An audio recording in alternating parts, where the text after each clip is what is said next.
Looks like an infected leg. The fellow's on fire with fever. Let's get him into the stockade.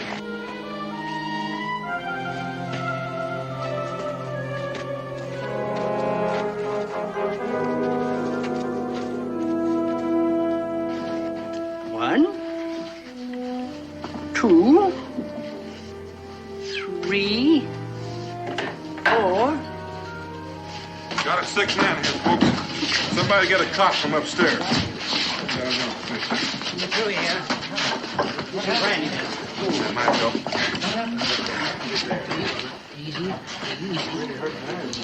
Easy.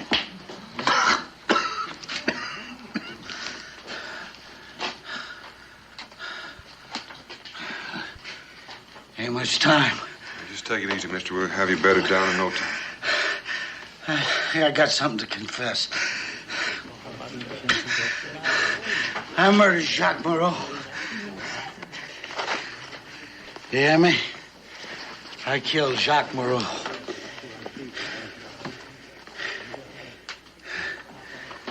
For this.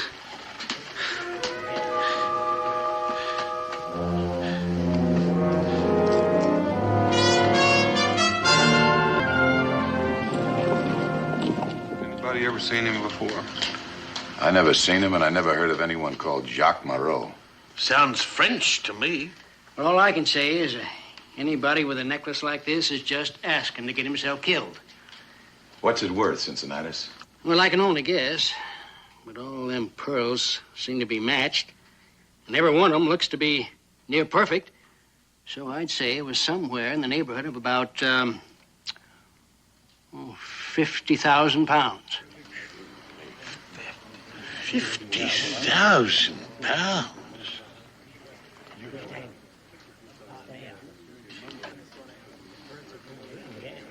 Looks like he's coming around.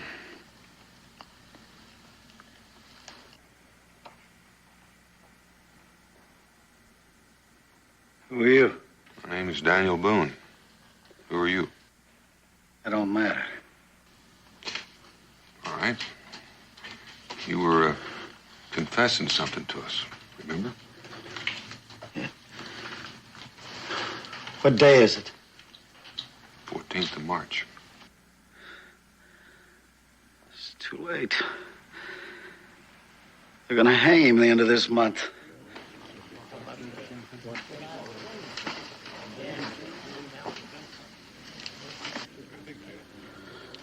They're gonna hang who at the end of the month? The man they convicted of killing Jacques Moreau. They're gonna hang him for something I did.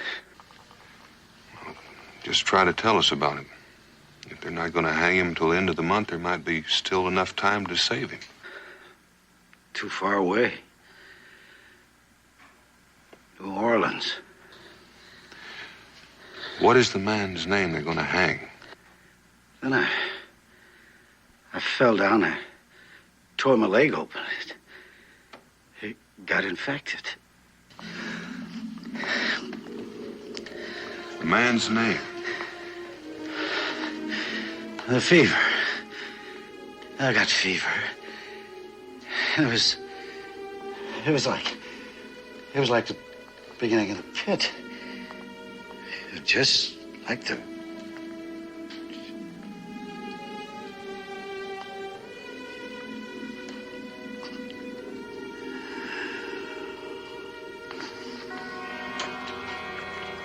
It just don't seem right laying a confessed killer in a graveyard alongside a decent folk. And for a man that didn't even leave his name, he sure left a crowd of mourners at his funeral. Oh, we weren't there to mourn, Cincinnati. As long as you have that pearl necklace in your jacket, we want to stay close to you. Yes, the necklace. I just plumb forgot about it. That I don't quite believe. Well, it's something we're gonna have to talk about right away. There isn't much time. What do you mean, Dan? I mean, on the last day of this month, an innocent man's gonna hang unless we get word to New Orleans. Yeah, a terrible thing. But the man was right. We couldn't get there in time to save him. Come on, Cincinnati. Lay that necklace out so everyone can see it. It's not exactly yours. Oh, I know, but you tell me now, whose is it? Well, Dan and I found the fellow. We brought him into the fort. Now, just a minute. If you think that gives you any more claim than anyone else, you're wrong. He brought that necklace out in front of all of us. What do you say, Dan? Well, I say that necklace is just about to head back to New Orleans. It doesn't belong to any of us. New Orleans? Dan, I'm an honest man. We're all honest men. But there's such a thing as carrying honesty too far. You can't give this necklace back to a dead man. That's right. And anyhow, this Jacques Moreau, whoever he was, he likely stole it himself. Most likely a pirate, no doubt. How else could a string of pearls like that get to New Orleans? Let me try once more. There's a man, an innocent man in New Orleans waiting to be hanged. And we have the knowledge to save him. If we let him die, we're no better than the murderers ourselves. Dan, that just plain isn't true. It might be if there was a chance of saving him, but there isn't. We can try. If we leave right now and travel light, maybe we can save him. All right, Dan. If that's the way you feel, go ahead. No one's stopping you. That's right. No need in everyone going. Is that the way you all feel?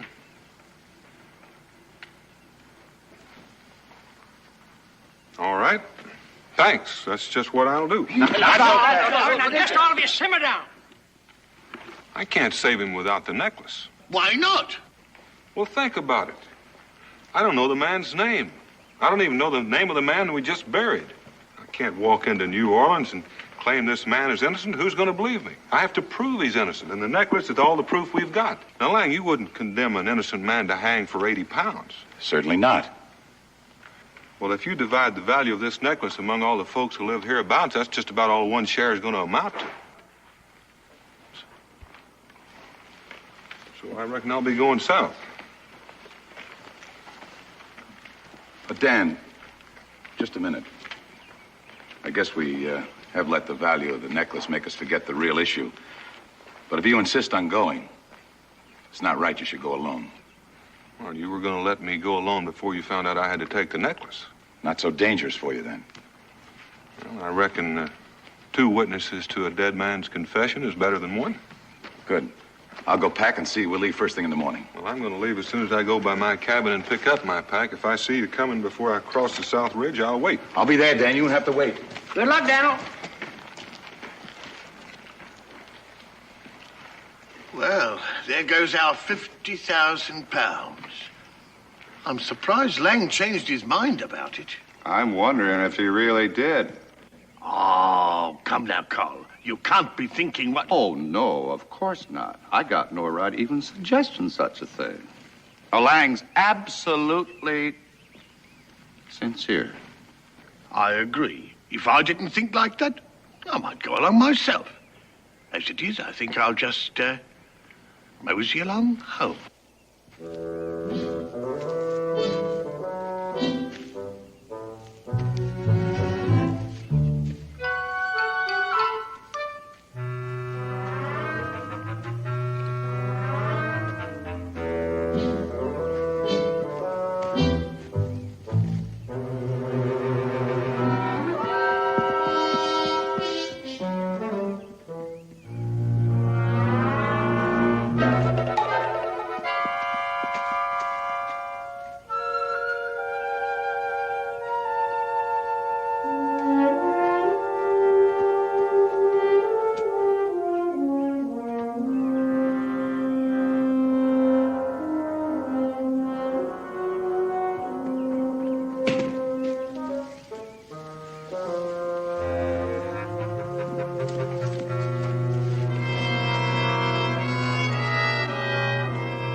You see, Dan, I told you wouldn't have to wait.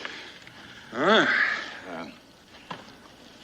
Now that we're alone, maybe we can talk this thing over calmly. What's there to talk about, Lang? Well, what I mean is, well, back at the stockade with everyone standing around, a man couldn't exactly say what he was thinking. Mm-hmm.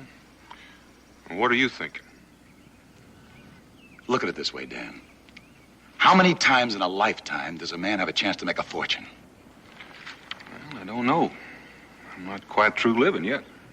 You have that chance right now. Well, now, there's not a chance in the world if you're thinking what I think you're thinking. You can go back right now, Lang. No, Dan. I just wanted to be absolutely sure you mean to go through with this. After all, it's a long way to New Orleans. All right, let's stop wasting time. You lead off. Sure, Dan. Be sure and keep your eyes out. I think there might be somebody on the trail in front of us. Oh? And I don't know if they know that we've got the necklace, but as you've been trying to tell me, 50,000 pounds is a big temptation. Yeah, that's what I've been trying to say, Dan.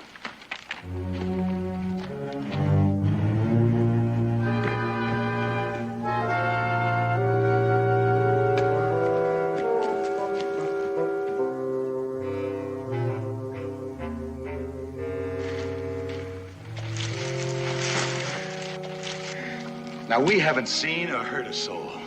Now, we're wasting time wandering around in the dark. I say we get some food and rest so we'll be fresh come daylight. All right, but not here on the trail. Let's head up this draw and see if we can find a place where we're not apt to have company.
I still say it's impossible to get to New Orleans in time to save that fella.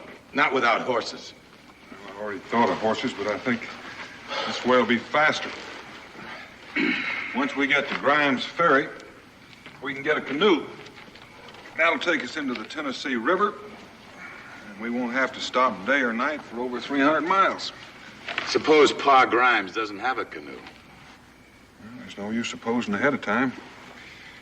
He usually has a half a dozen. If that old river pirate finds out what you're carrying, he's apt to cut your throat. I hope you don't plan on telling him. And get my own throat cut? No, sir. And if you're right about someone being ahead of us on the trail, we might not even make it to Grimes Ferry. I suppose. Well, let's get some sleep.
stench. You got no right giving a bloke a fright like that. Nor you either. Well, what are you doing here anyway? Well, after you left the stockade, I saw you take off like a jackrabbit, and I got to wondering. Wondering what? Wondering what you're up to? And I'm still wondering, what are you up to? Well, I got to thinking about Boone and Lang, that's what. Just two men, all alone in the wilderness, carrying something worth 50,000 pounds. And I figured that might cause trouble between them. Well, I didn't want that to happen, so I decided to join them. Keep the peace. And why didn't you join them? Well, I tried to. I was waiting for them up the trail a piece, but they never come along. So I come back here looking for them, and I found you instead. I don't know what you're insinuating, but I can insinuate the same thing about you. Quiet. You hear something? What?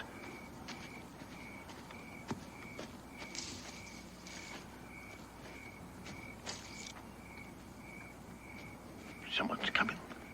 You don't suppose it's Boone and Lang coming back? Maybe Boone changed his mind. Yes, maybe he was after that necklace all along. Come on.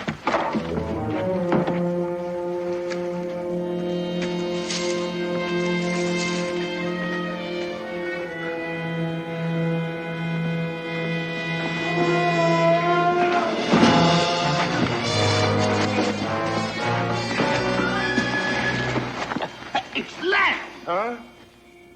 What are you two doing here? More important, where's Boone? You were with him. He ditched me now. Let me up. Just where are you going? Back home, of course. No chance of finding Boone now. He's got that necklace all to himself. You certainly are in a hurry to get home. Running all through the night when any sensible man would be asleep. Oh, well, I could say the same for you two. Now, if you don't mind, I'll be on my way. But we do mind, and we're going to search you first.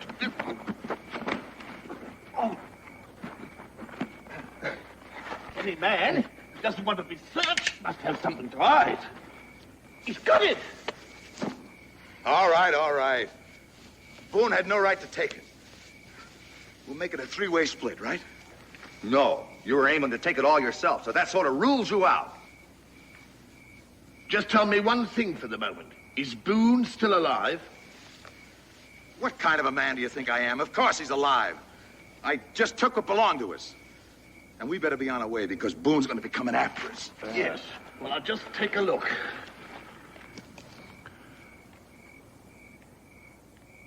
It's not there. Where is it? What have you done with it? I thought it was there. I took it out of Boone's pack. Well, go ahead, search me. Well, didn't you look in the case when you took it? With Boone liable to wake up any second, I got out of there. And he still has it.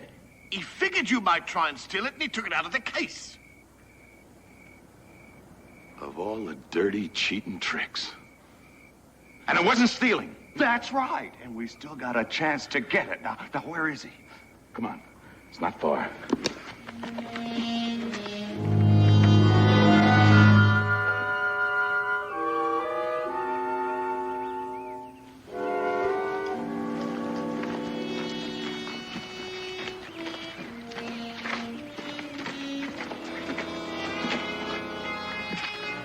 Gone. I didn't imagine he'd wait for me. You're wrong, Lang. I waited. And I am ashamed of it. I'm ashamed of all of it. But Dan, all me and Cole did was to catch him running off with this jewel case. We was trying to get it back to you. That's a lie. If that necklace had been in that case, you two would have been on your way east. You said as much. Stinch said it. I didn't. No, I just ran on the accident while I was looking for you and Boone. All right, hand it over. You have no further need of it, Stench. One reason I waited was to find out who all was on my trail. I'd much rather have you with me than follow me. Dan, I know I tried to run off with that thing, but if you'd only agreed to some kind of split. The second reason I waited for you is because a man is going to hang unless we testify to his innocence, and the more witnesses he has, the better. Maybe if we all testified to that confession, We wouldn't have to mention the necklace. And the third reason I waited is that Paul Grimes is not always hospitable to the solitary traveler. Sometimes he helps him, sometimes he robs him first. Now, I would feel safer in company, especially if it's company I can trust. Now, are you going to go with me, or are you going to go back?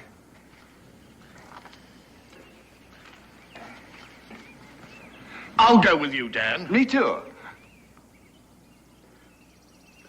Always intended to. Well, I don't know why you two can be trusted any more than me. And I'm telling you, Dan, no man is safe carrying that necklace. Now, I've already found that out so someone else can carry it. Here, Stench, catch. Well, we'll give it to Stench for. He can't be trusted any more than me. Well, you have to start out by trusting somebody. Now, you can carry it this afternoon, Call, providing Stench hadn't run off with it. I reckon I'll just go along with Dan a piece. You bet you will. And you'll walk in front of us where we can keep an eye on you. All right, all right.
I've been setting a pretty fast pace, Dan.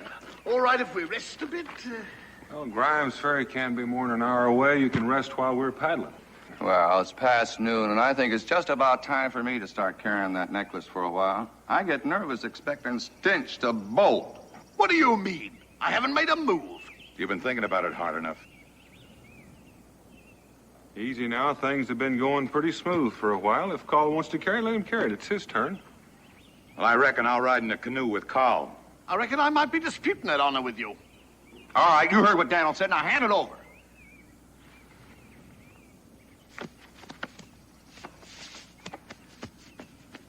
What's wrong?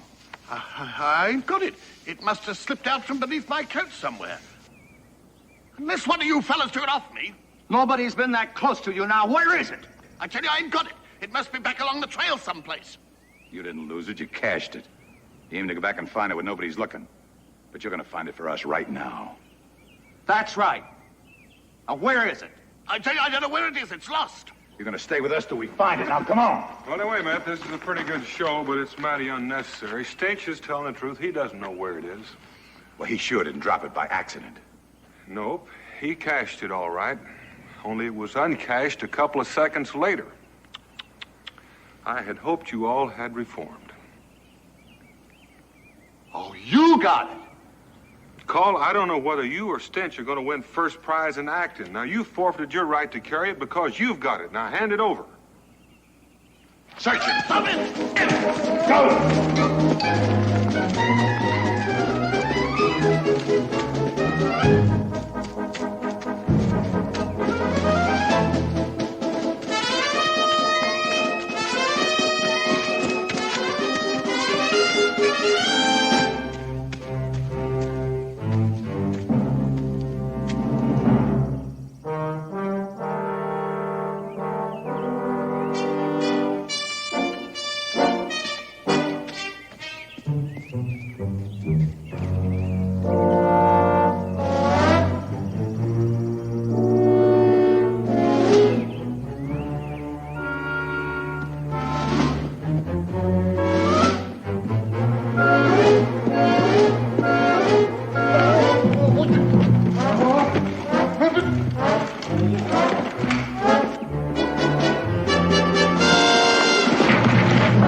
And I'll be leaving you. I'll feel safer alone. Now, you just stay where you are till I get out of sight.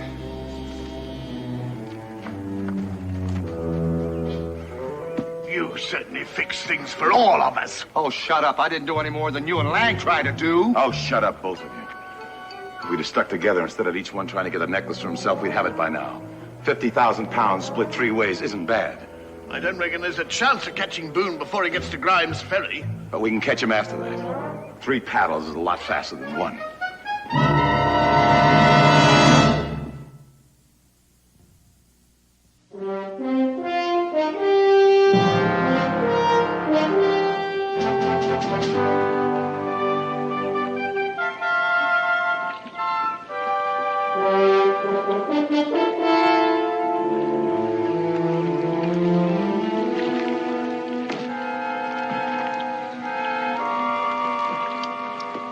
Well, that's enough for now.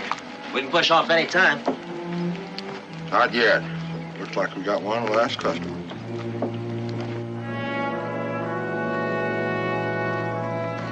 Hey, that fella looks familiar. They look busy.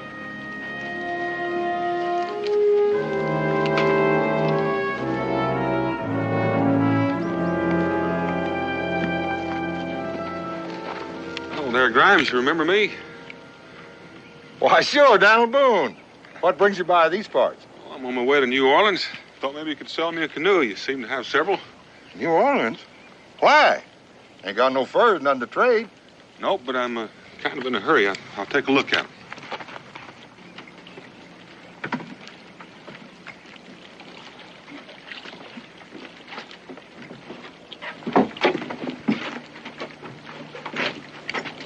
This one should do fine. How much do you want for it?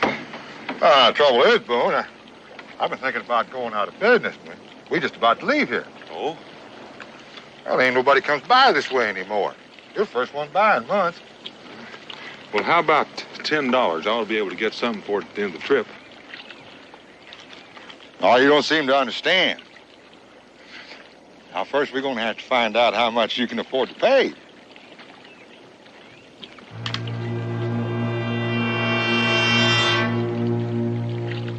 I think I'm beginning to understand. Now, if you just hand over that pouch and that rifle, we'll see if you're carrying anything of value. Now, come on, Boone, give me that rifle. We're going to have to get her up with you. It'd be kind of foolish, Grimes, considering my men would have to open fire on you. They're all crack shots, and you're all wide open targets.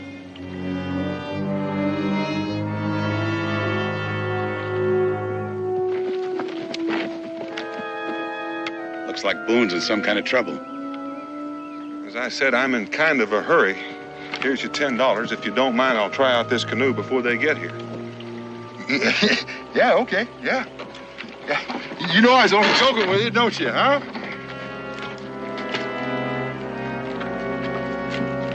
No. He's getting a canoe. We gotta stop him. Come on.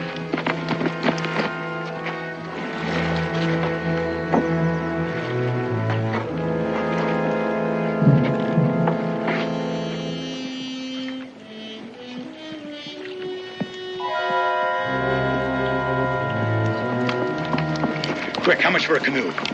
Boone just bought one. He's trying it out now. Tried it out my foot. He's escaping. Escaping? You mean he ain't your leader? A leader? He's a thief. He's got a pearl necklace worth 50,000. Shut up, you fool!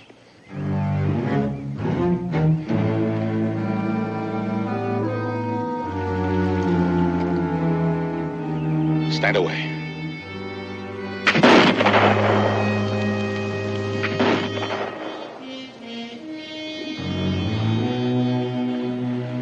Tie him in the shed.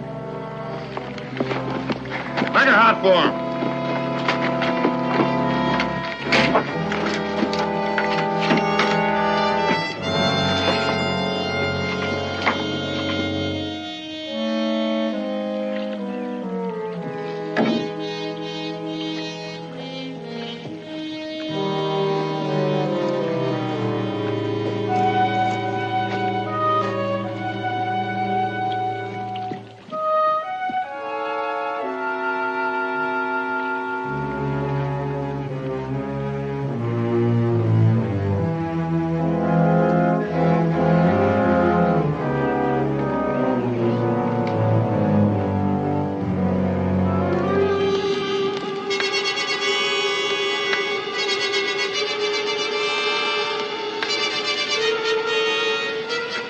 ready now? We're all ready. All right, let's go.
How come you came back, Dan? Well, I heard a rifle. I figured you might be in trouble. I reckon I owe it to you. If you had to come along when you did, Grimes would have the necklace, and I'd probably be in that shack. What are you going to do now? I'm going to go on, of course. Your rifles are where you dropped them. You better pick them up and get out of here. Boone, wait. Grimes knows you have the necklace. He's after you. I blurted it out without thinking. He won't give you no chance, Dan. He'll shoot on sight. When he finds you not downriver, he'll be waiting for you. It'll be dark before long. I'll be able to slip past it. Thank you for telling me.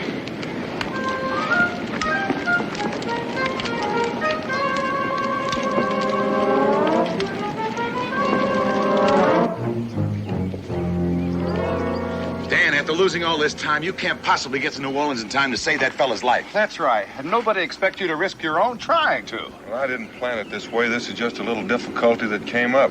All right, but it's all the excuse anyone needs to quit. Well, I'm not looking for an excuse to quit. I'm trying to keep a man from getting hung.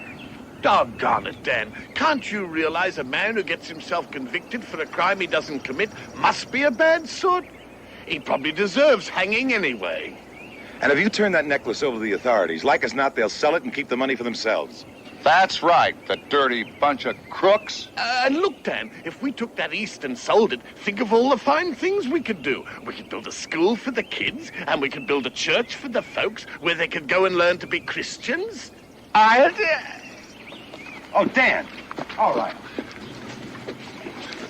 Dan, supposing you're too late. Supposing the fellow's already dead. Then will you keep the necklace? Nope.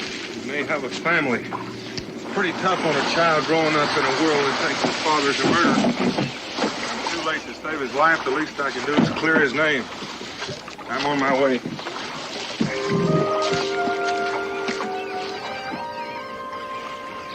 Getting himself killed for a stranger.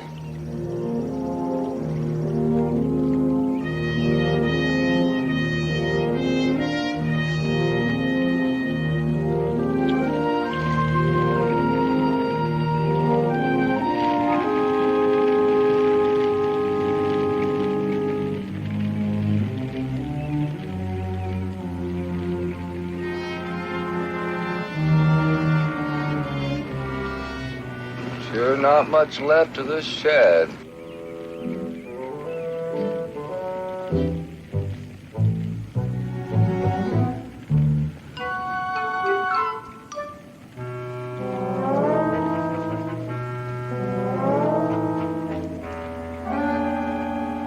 What's wrong?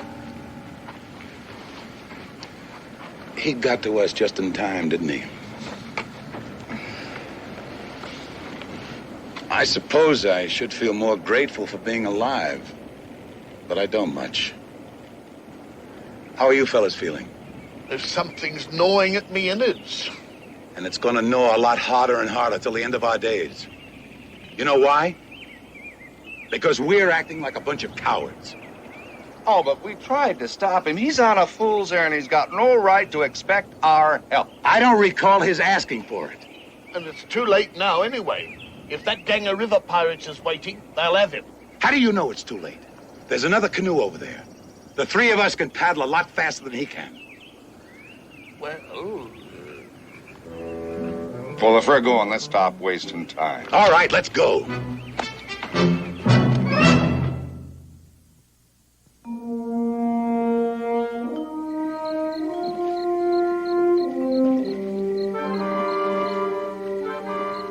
Ease up on it.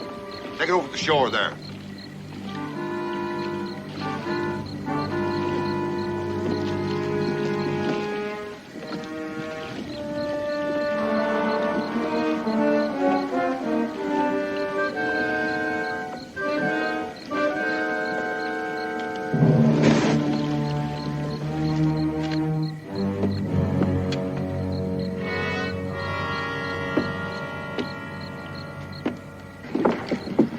Pull it out of the water and hide it right in there. Why are we stopping? Well, he's behind us somewhere. Otherwise, we'd have caught up with him, but now we'll just sit here and wait. We may not be on the river at all. Well, it costs us nothing to sit here till the morning. Better spread out along the bank here. I don't want no fires. I don't want no noise.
tell you, I heard someone. Shh.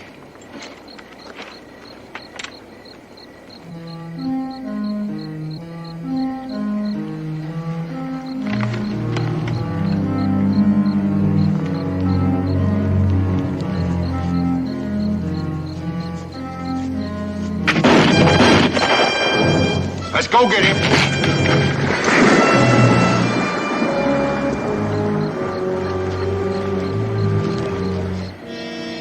He ain't here!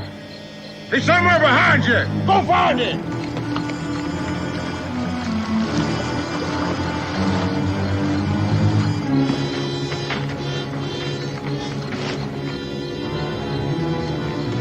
He's here!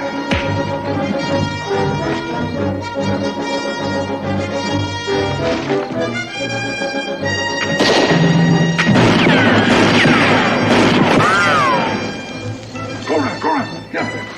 Come on.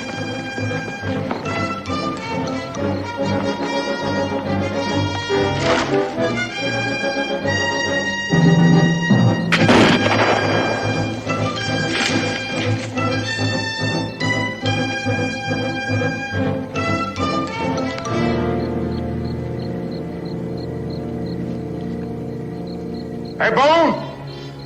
We're all around you. Drop that rifle, and then you come on out. What's the matter? Don't you trust us? Give you one more chance. That necklace. You throw out that necklace, I'm gonna let you go.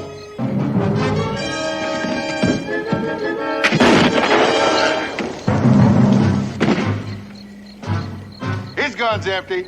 Let's go get him.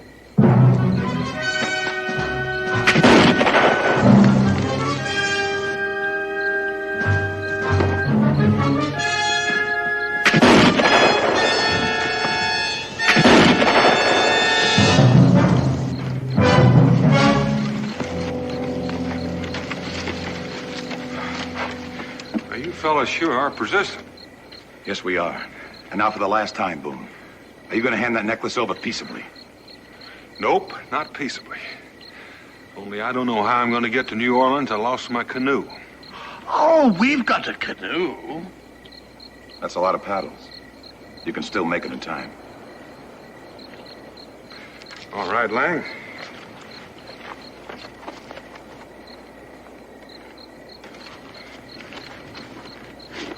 You carry it a while.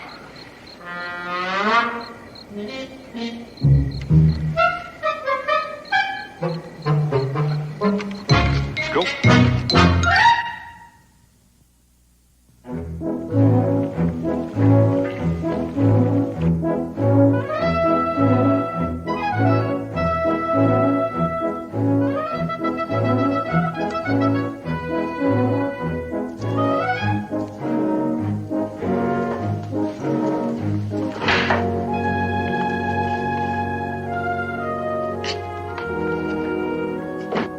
How could they think that man was guilty of murder?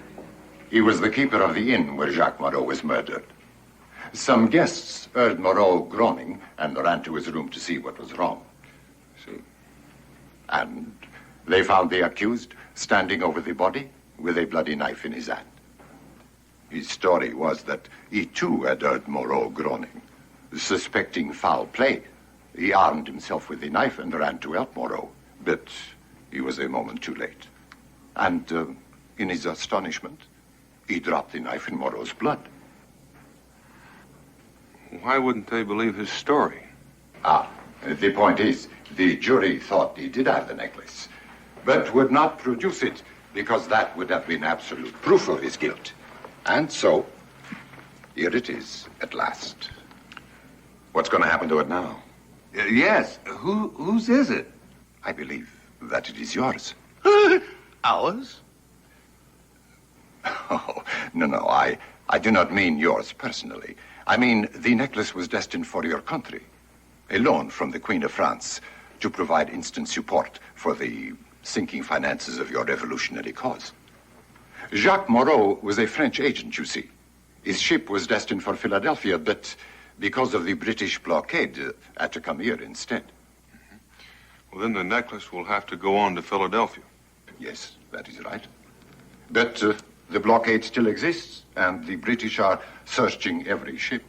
It would be far safer to transport it by land, particularly if I may entrust it to for such men as yourselves. Well, yes, I suppose we can do that. No trouble at all. That's right. Now then, to which of you may I entrust it? I'll take it.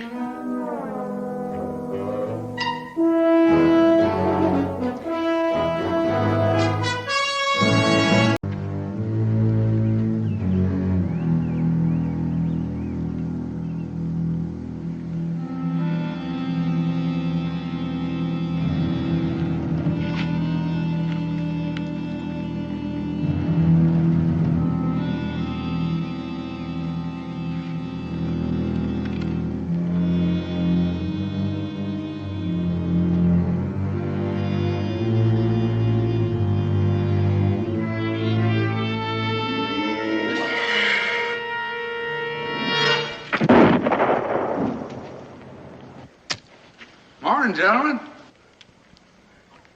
I saw that cat all hunkered up, and I figured I better... We have been chasing that cat for 2 days and nights, and now you made the whole thing a big waste of time.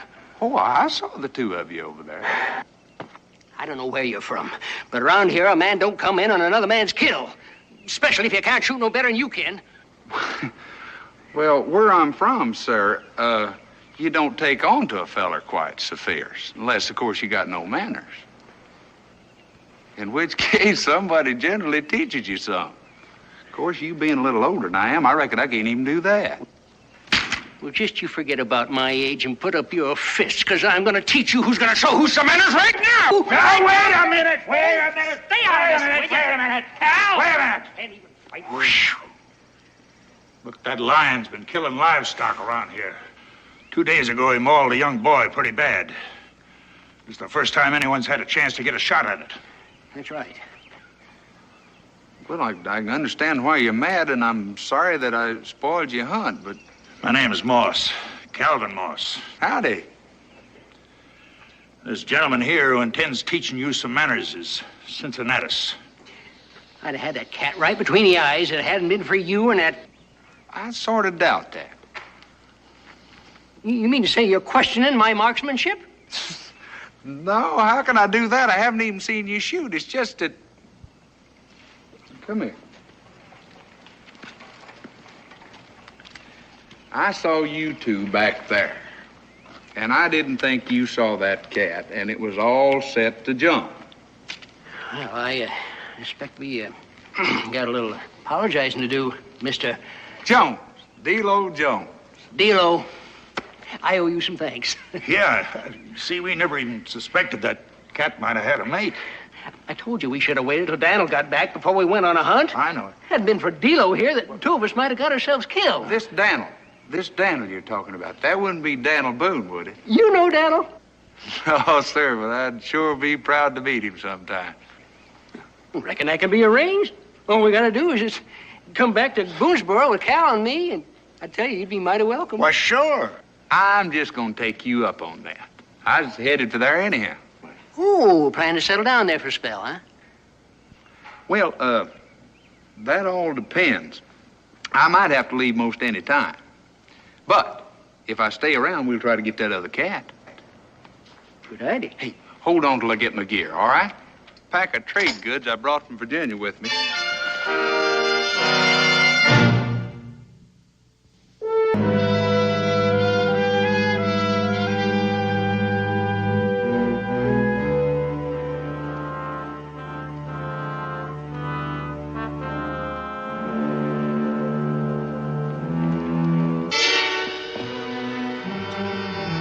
Stand fast. Drop your weapon. Hold on just a minute.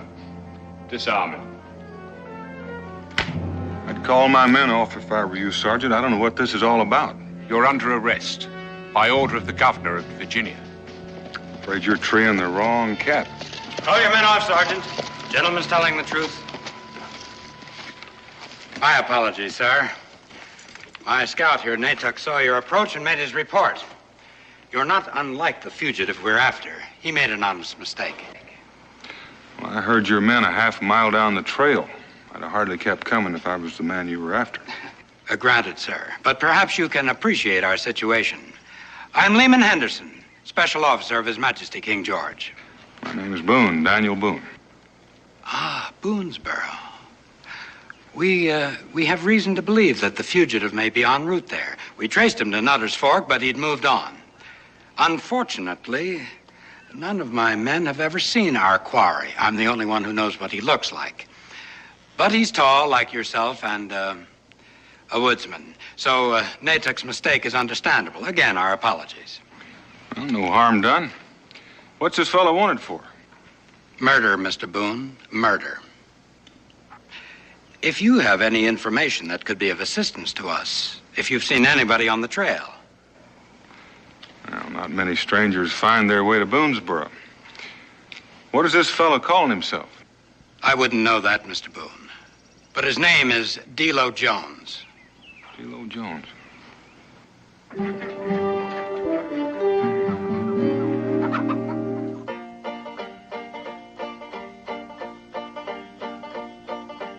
Way up yonder above the sky, a bluebird lived in a blue jay's eye. Buckeye Jim, you can't go, even spin, but you can't go. Buckeye Jim. Buckeye Jim. Way down yonder in a wooden trough, an old man died of the whooping cough. Buckeye Jim, you can't go, even spin, but you can't go. Buckeye Jim. Now, way down yonder in a hollow log, a red bird danced with a green bullfrog. Buckeye Jim, you can't go, even spin, but you can't go. Buckeye Jim, Buckeye Jim, Buckeye Jim, Buckeye Jim.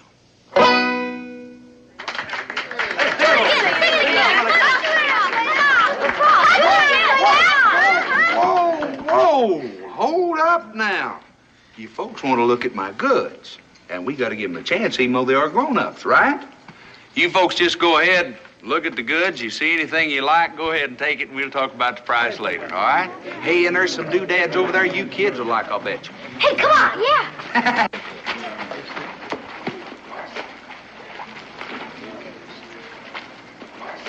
Cincinnati, you've got a good town here, good people. Well, we like to think so, D'Lo. Hey, you didn't tell me you owned a store. I didn't mean to go into competition with you. Well, there's nothing to fret over from the looks of the stuff you got. I ain't seen merchandise like that since 3 winters back. You're not going to be going to any competition with me. You know, a fella works up an awful thirst singing like that. Now, if you could find us a mug of ale, I'd be glad to buy. Well, you just go right on in and help yourself.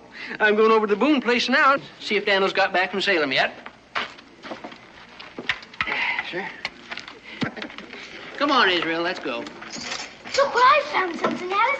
It's a spinner. Think Paul let me keep it? You go right ahead and keep it. It's all yours. Hey, Cincinnati, since you're going over to the Boones, you mind if I tag along with you? I've been looking forward to meeting him for a long time. Be real glad to have you. And I expect Mrs. Boone would like to meet you, too. So why don't you come along? Come on. Say, that's some time. Hello, Cincinnatus. Howdy, Becky.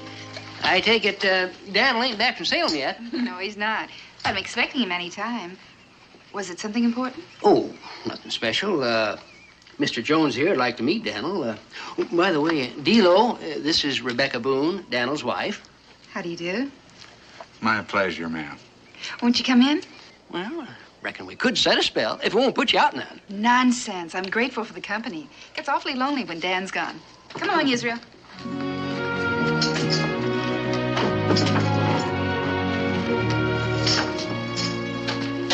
Please sit down and make yourselves comfortable.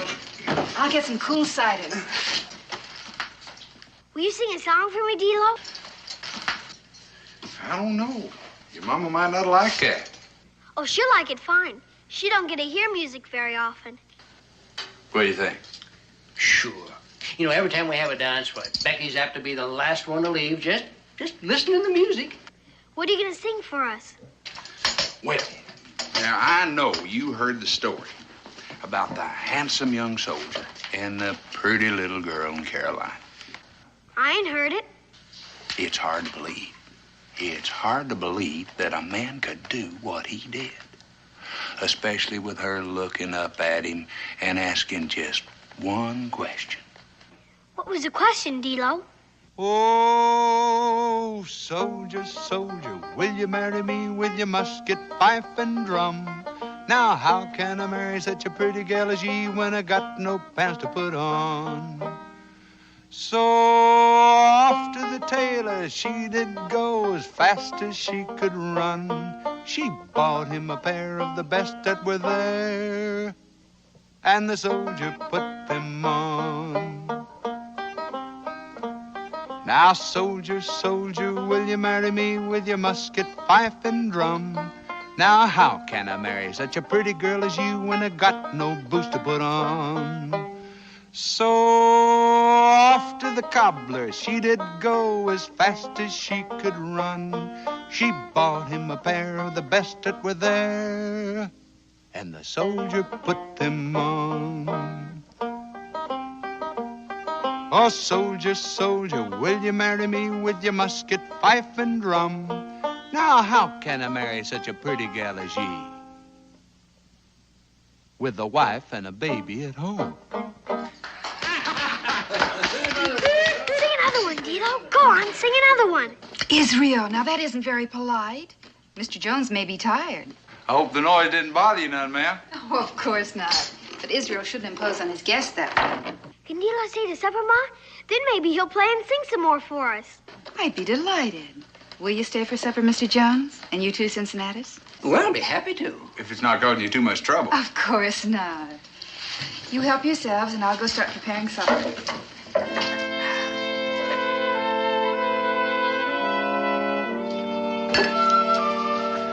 Well, I hate to be one to eat and run, but if we're going to get that cat, we better get started. It's almost dark already. I'm sorry Dan isn't home yet, but you will come again. Oh, you can depend on that. As a matter of fact, I'll leave that old music box just to make sure. Can I come, D-Lo? I don't know. You better stay here and take care of your mama. We might not be back before daylight. Will you sing me another song then? I'll tell you what I'm going to do. I'm going to sing you a song about that cougar we're going to catch. Be careful, or it might catch you. Oh, got nothing to worry about. Got Cincinnatus to look out for me. Much obliged, Becky. Good night. Good night, Cincinnatus.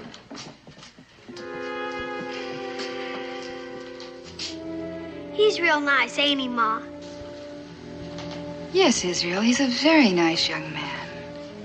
Think Pa'll like him? I think you'll like him very much. In fact, in many ways, they're quite a lot alike.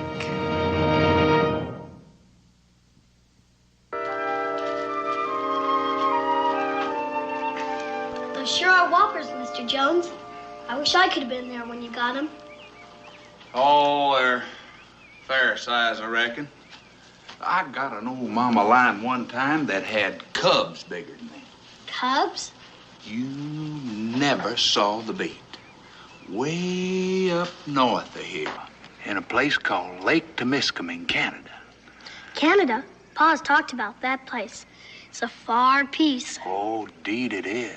But he never said anything about there being cats up there that big, though. Oh, they're up there. They're up there. I trailed them 90 miles through the snow, regular blizzard. And when I finally run them down, they was wore clean down to an oven. You know that old mama cat? She wasn't any bigger than them right over there. And them cubs, little old bitty kittens. Why, when I drawed a bead on them, I so disgusted I didn't even shoot. They're probably still wandering around up there. Big as a house.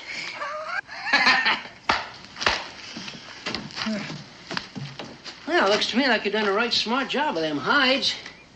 I don't suppose you'd be a tanner by trade now, would you? I'm afraid not, Cincinnatus. But I've done a little bit of everything in my time.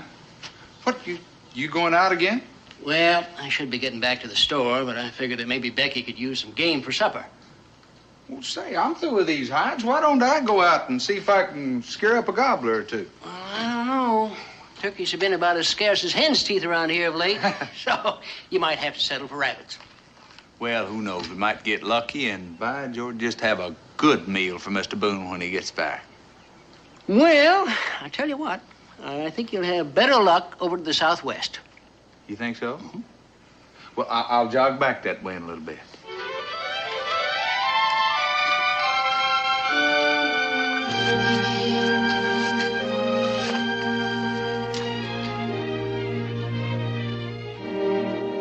Oh, it's Mr. Jones in Cincinnati's. Oh, it looks like we'll have turkey for supper. Can I help fix it? Oh, just a minute, young man. You finished that whole chapter. I've done all my lessons. I even went farther, all the way up to where Samson carried off those big gates. Oh, I don't see any writing. I'll do that after a bit, Ma. I promise I won't forget. Well, as long as you remember, writing's just as important as reading. I will, Ma. I promise.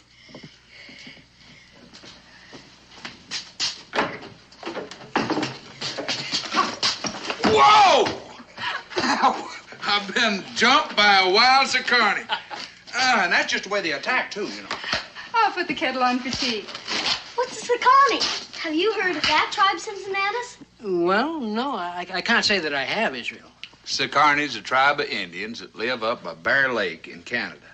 And you talk about fierce, whoop! Yeah? What do they do? Tell you the truth, about all they do is fish and hunt snow geese. Good hunters and real good folks, too. I bet they ain't as good as hunters as you and my pa. Well, I wouldn't go so. Isn't that right, Cincinnatus? Well, it is true that Dilo is just about one of the finest hunters I ever did meet in my life. As a matter of fact, he's got a special little whistle, Israel, that goes like this. And then the game just parades right in front of him. All he has to do is pull that trigger. Could I go with you next time, Dilo? Maybe I could learn that whistle. He's a mighty fine whistler, it's true, but he's also a hard worker. So what do you say you and me get out there and clean them birds for supper while we give him a much-needed rest, huh? Tea's ready. I should think you do need a rest. Well, with tracking that cat all night and hunting turkey all day. Anytime I can be of service, ma'am, I'm more than happy to do so. Won't you have a nice cup of hot tea? And I insist on paying you for the material in those curtains. Oh, I've wanted new curtains for so long. Mrs. Boone, after all the fine food and the good company I've had, well, I've been more than repaid. And besides, I've got a little favor that I want to ask Mr. Boone, providing he gets home soon enough. Oh, it sounds like you're planning on leaving. Yes, ma'am. Maybe I've stayed too long already. You're in some sort of trouble. Yes, ma'am. I don't mean to pry, but would you like to talk about it? I don't know why not. You're going to find out about it sooner or later anyhow. They say I killed a man back in Williamsburg. I didn't do it. But I can't prove that either. And I'm not going to prison. I couldn't spend the rest of my life penned up. I don't know if you understand, but... I think I do.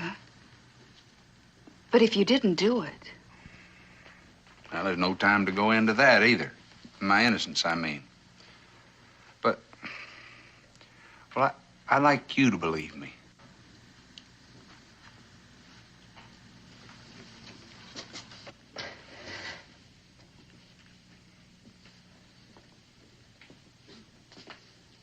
You know, you can't keep on running. Oh, I'm not. I'm going to stop just as soon as I get to New Orleans. New Orleans? Well, that's over 1,000 miles, and most of it through hostile Indian country. Well, that's a favor that I was going to ask Mr. Boone. I reckon he knows more about Indians than any man alive.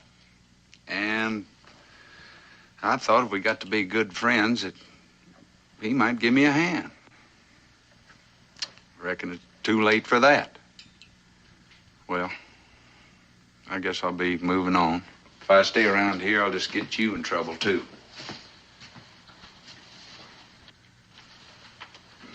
May not be too late, Mr. Jones. Dan's coming now. Now, surely you can wait to meet him. Oh, yes, ma'am.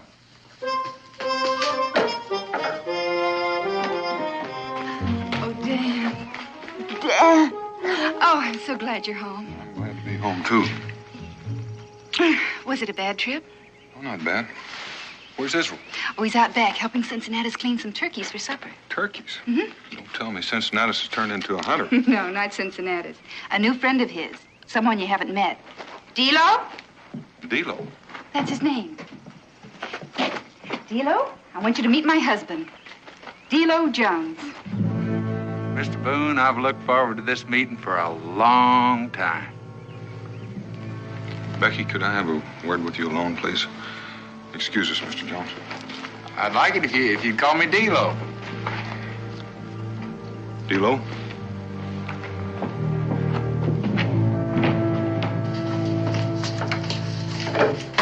Dan, what's wrong with you? I've never seen you be so rude to a guest. Becky, how did that fella get here? Well, he came in on a cougar hunt with Cincinnatus. In fact, he saved Cincinnatus' life. I suppose that's something in his favor. Now, why do you say that?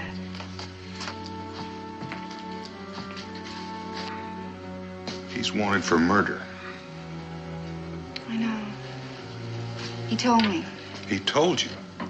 He came here looking for you. He wants your help to get to New Orleans. I suppose he also told you he's innocent. Yes, he did, and I believe him. Dan, can't you help him?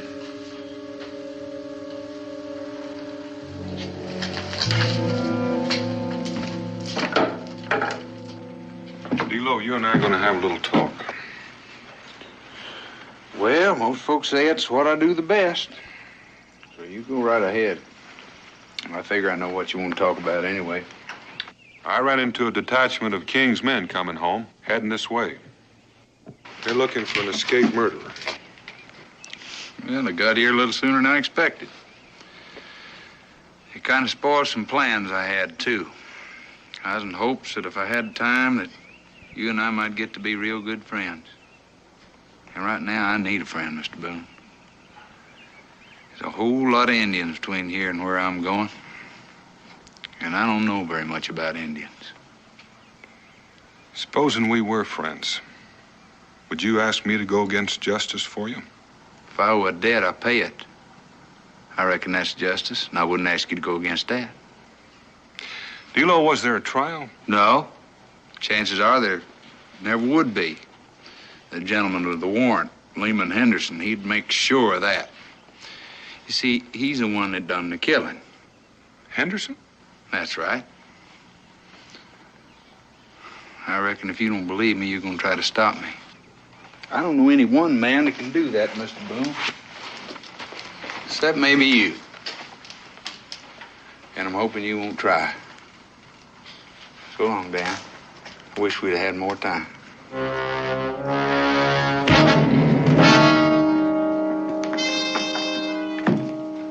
I'm sorry, Becky. There just wasn't any other way.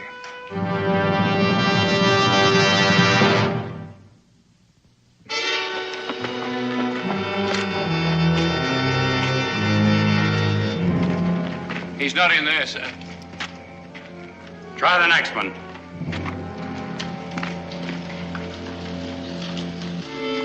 They'd like to tore my place apart. They can't do that.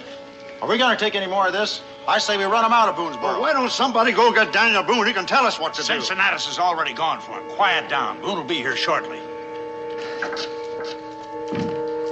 Daniel, there's a whole bunch of British soldiers tearing up the settlement looking for Dilo. Now, somebody's gonna get themselves killed. Everybody's getting mad. You gotta come quick. I'll be right with you.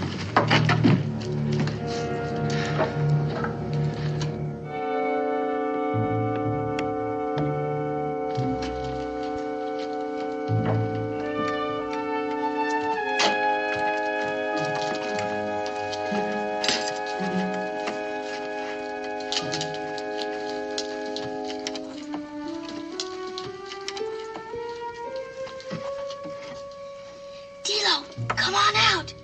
Be quiet.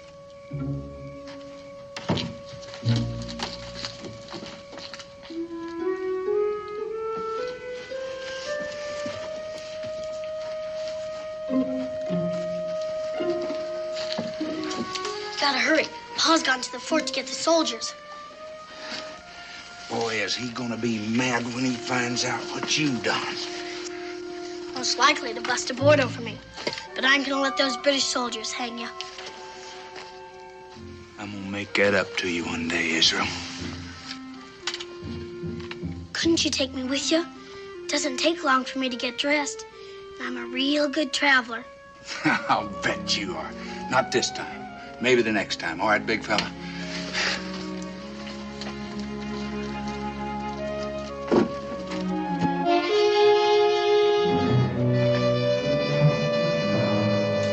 Mr. Boone. Boone! Hold up there for me, sir.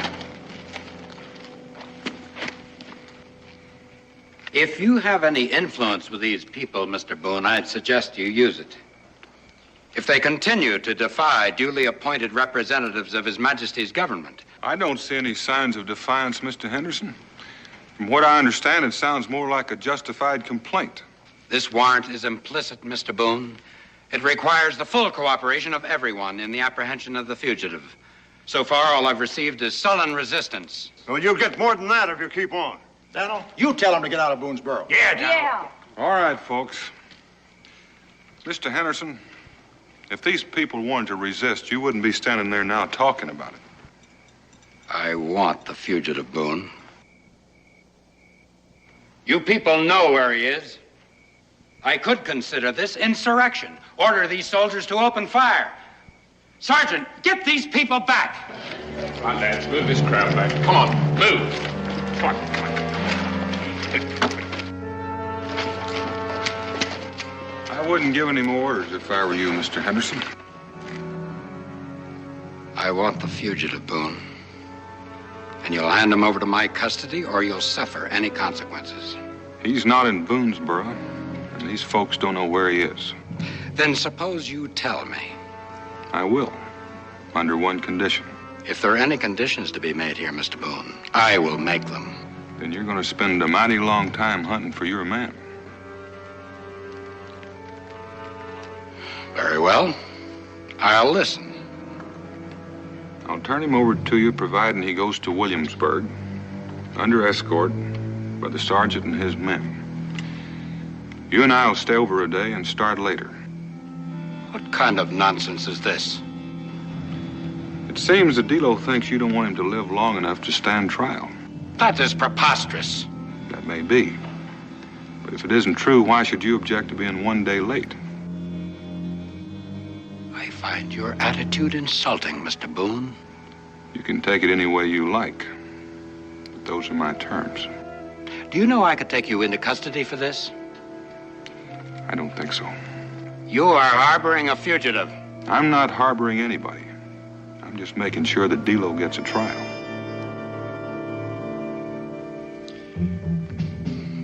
In that case, I suppose I shall have to humor you. Where is Jones now? You follow me? I'll take you to him. Please do that. Sergeant, take 2 of your men and you'll come with me. The rest of you stay here and maintain order. I'll not have a riot on my hands. Mr. Henderson, there's no one here. What is this, Mr. Boone? Some trick to gain more time for his escape? He was still there when I left about an hour ago. Could he have escaped? Not without help. The door fastens from the outside. And just who would have helped him? Could have been my son. And get him out here. I want to question him. I don't think I'll do that, Mr. Henderson. You see, he's only 8 years old. Well, that being the case, I shall hold you responsible for his actions. Sergeant, arrest this man. Take his rifle. Yes, sir. Your gun, Mr. Boone?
Dan, what are you doing out here?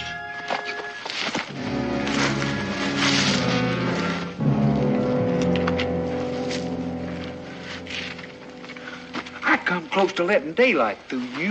If you don't keep quiet, the Chickasaws will do it for you. I must have come farther than I thought. Did you say Chickasaws? They're out raiding Shawnee villages. You'd have heard from them before now.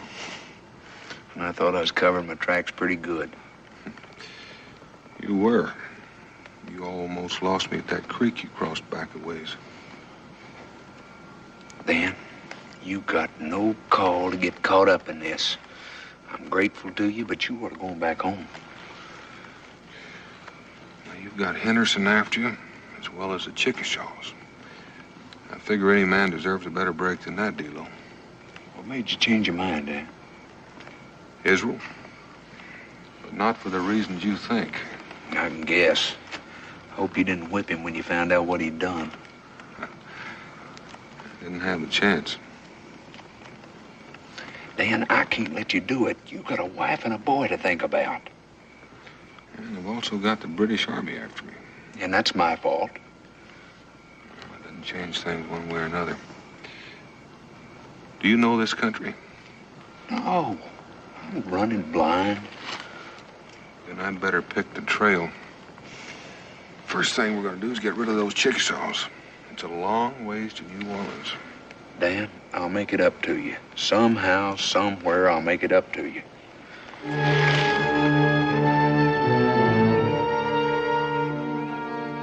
Miss Henderson. You said he was some kind of special officer. What does that mean? Oh, he got some kind of title and the right kind of friends. He asked for the job special, I expect, and the governor gave it to him. The man that was killed, you say Henderson killed him? Well, Henderson had the title, but he needed money, even though everybody called him sir. And he'd lost all of his. And then there was this girl. Her daddy's money had fixed him up real good. Oh, I should have known better, but... Go on, D-Lo. Well, Henderson was afraid he's gonna lose the girl. And her daddy didn't think too much of me. Everybody knew that. And we had a few words. But I left him in the library. And I heard the shot before I got to the front door. And it was Henderson that shot him, and then he blamed it on me. And the servants had heard us quarreling. I figured, who's gonna believe me? Nobody, I figured. And I reckon I figured it about right.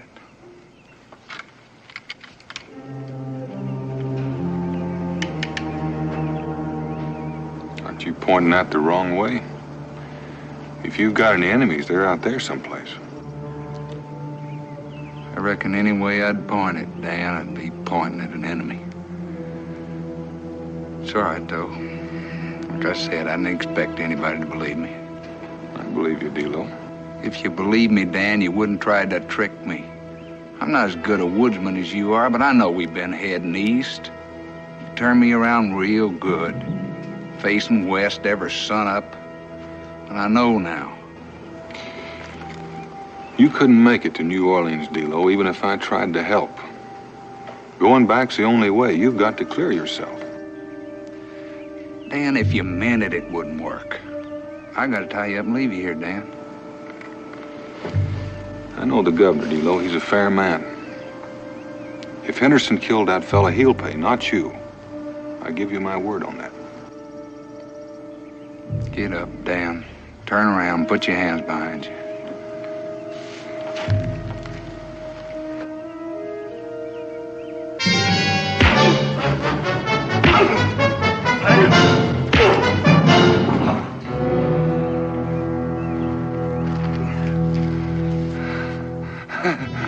You know something, Dan? I didn't think you could do it. I did it once before. Yeah, but that time I was looking the other way. This time it's fair. All right. I'll go with you, Dan. Well, I'm glad to hear that. That'll make it easier on both of us.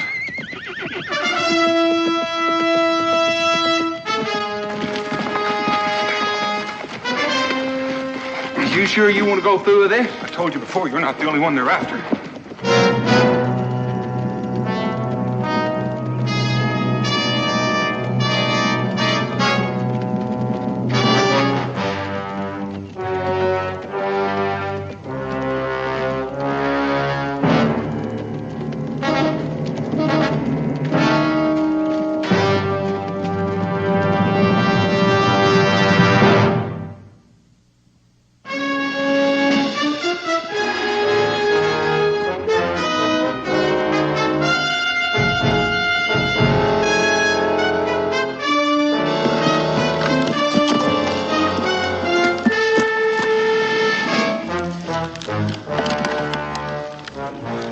We lost him, Dan.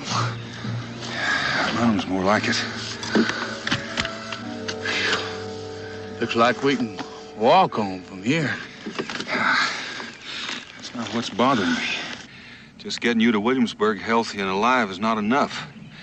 It's still your word against Henderson's. Yeah. His and everybody else's that heard the argument before the shooting started. That's what I mean.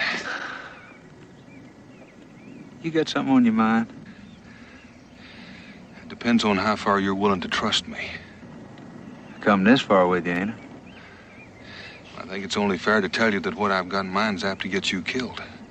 Keep talking. I stand a pretty good chance of getting hung anyhow. Now, just suppose. Sergeant! Yes, sir? Get those men on their feet. We can run them down before dark.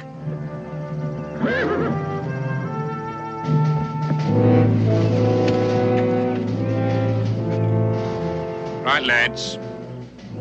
On your feet. They're heading for Williamsburg. We must stop them before they reach there. I'll double the gold I promised you if we do. My people have many names for the tall one. Some call him the wind. To catch the wind and hold it. Would a bullet stop the wind?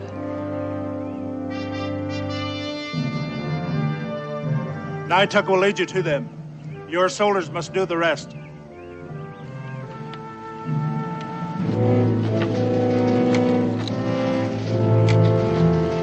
All right, men. Move out.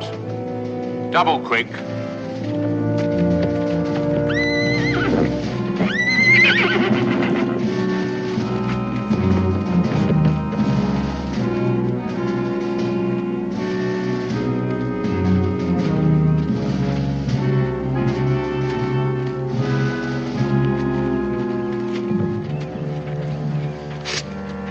In the name of His Majesty King George III, you are hereby made a prisoner of the Crown to stand trial for the murder of one William Ferriby, Esquire.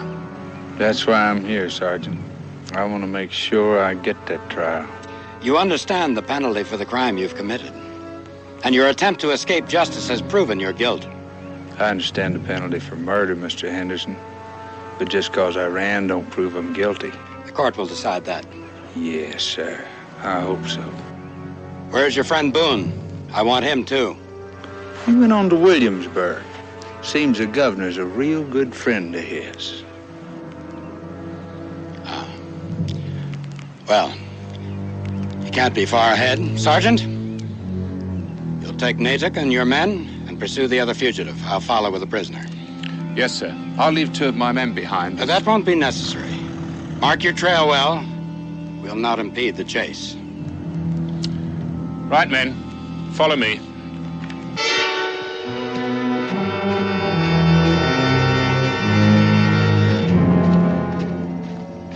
Now, Mr. Jones, you'll turn around and move off down the trail. So you can shoot me in the back like I was trying to escape. Of course. Don't forget those soldier boys saw me come in here and give myself up. They might start asking a few questions if you showed up with a corpse. You were nearing exhaustion when you surrendered. Having rested and having but a single guard, you tried to run again. You know what? You make it sound real convincing. I can assure you it will be believed by any board of inquiry. So, I got about 15 minutes to keep breathing, is that right? It should take about that long for the others to be out of hearing, yes. But I wouldn't attempt anything, Mr. Jones. Just turn around and walk slowly. When the end comes, it'll be swift and quite probably painless. There are worse ways to die.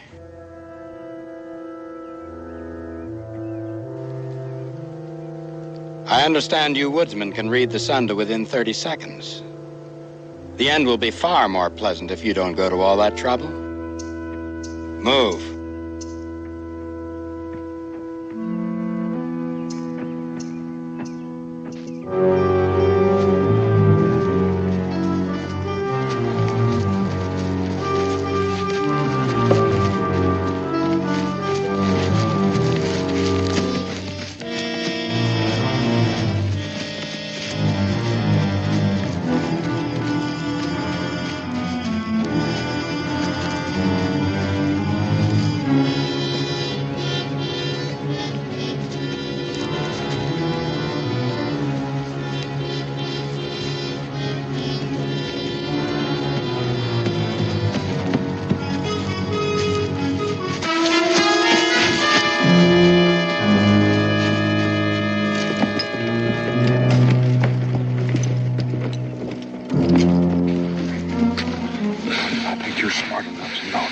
Kill you, you'd be dead already.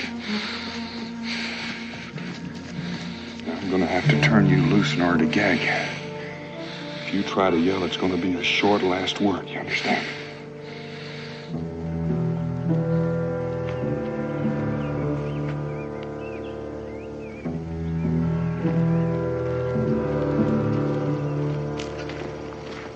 Hold it.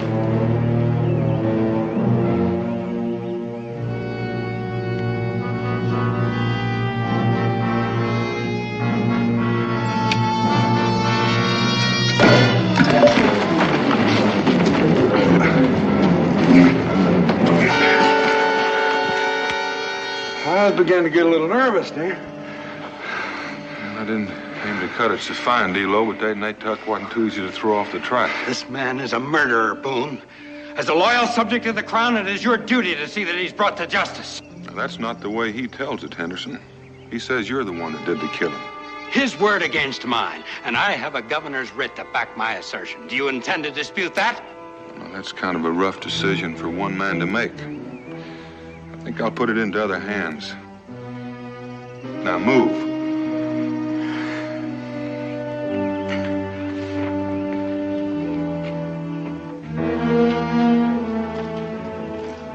Now, this'll do fine.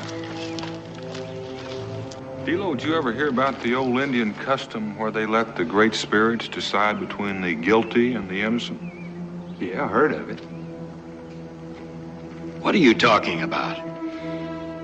That's a woodchuck hole, Mr. Henderson. They dig them roomy enough to accommodate almost any animal that takes to living in a burrow. Rabbits, ferrets, and sometimes even rattlesnakes.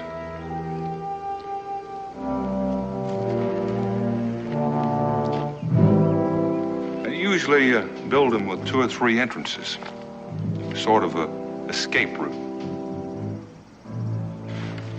There's one right back there. Now, the Indians believe that the animals are both good and bad spirits. And that's why they let them decide in cases like this between the guilty and the innocent. This is insane. This man is a prisoner of the Crown. Nobody knows what's down there. What kind of animals, what kind of spirits. Whatever it is, the Indians feel that they'll judge fairly. And D-Lo, I reckon we're going to give that a try.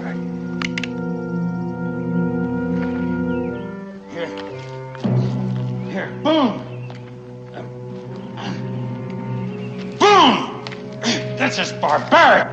Get me up from here in the name of His Majesty's government! If you're innocent, Henderson, you've got nothing to worry about. You're both stretched out over the escape route. Whatever's down there will start to come out once I set this on fire. You'll hang with him. I swear it. It could be a rabbit or a maybe a ground squirrel. On the other hand, it could be a rattlesnake or a ferret. Whatever it is, it'll be doing its best to get out. Boone! Well, it makes a lot of sense when you get to thinking about it. The guilty one knows he's guilty. He knows the most fear. Animals can smell fear.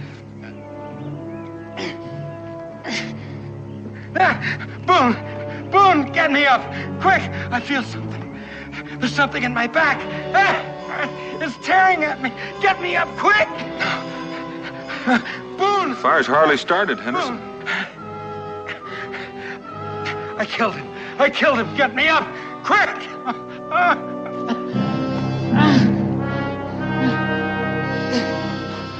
Hurry! Hurry!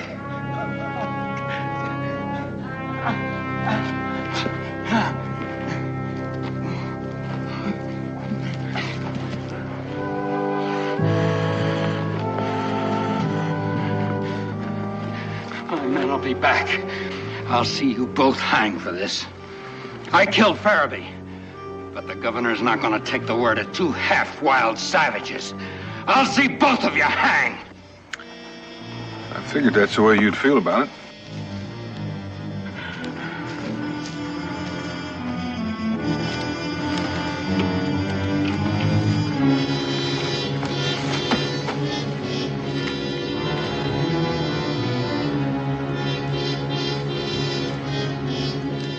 I reckon you heard all of that, Sergeant. I heard. They threatened my life, Sergeant. They're madmen. I would have confessed to anything any sane man would have. Mr. Boone knew it was a rabbit burrow.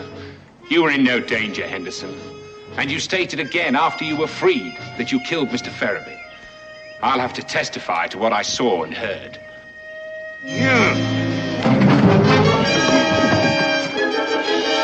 I'll place Mr. Henderson in custody, Mr. Boone. I expect the trial will be a brief one.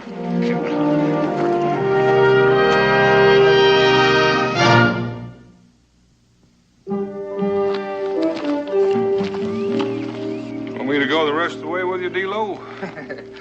Oh, I reckon not, Dan. Imagine you better get on home.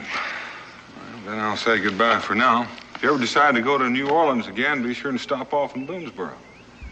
When I come to Boonesboro the next time, it won't be because I'm headed somewhere else.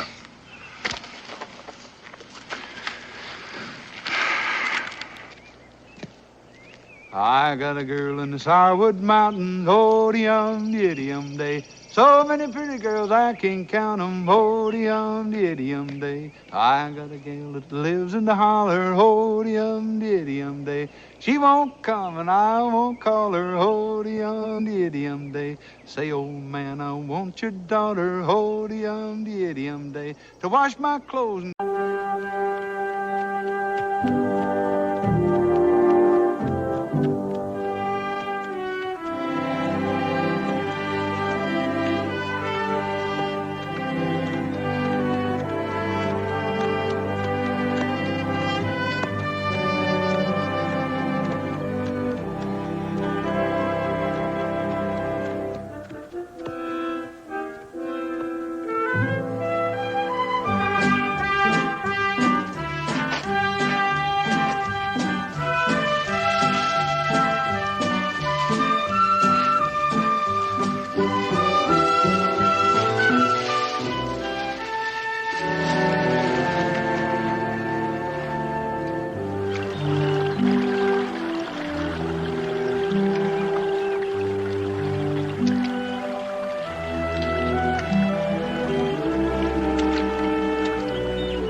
Don't touch him, mister.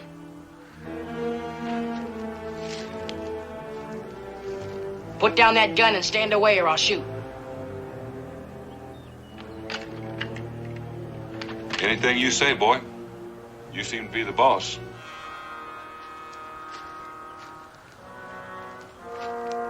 Is this your wagon? I reckon it is now. What's left of it. What do you want to shoot me for, boy? I had no part in this. I know that. I just didn't want you touching them. They're my ma and pa.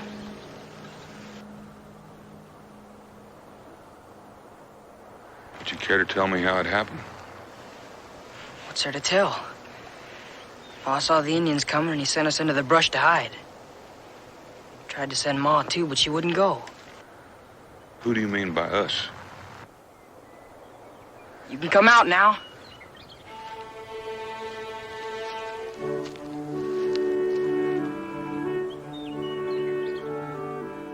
I reckon this man ain't gonna hurt us.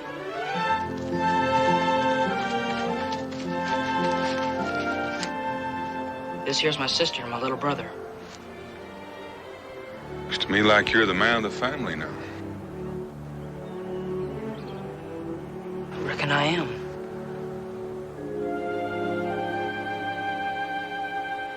All I got now.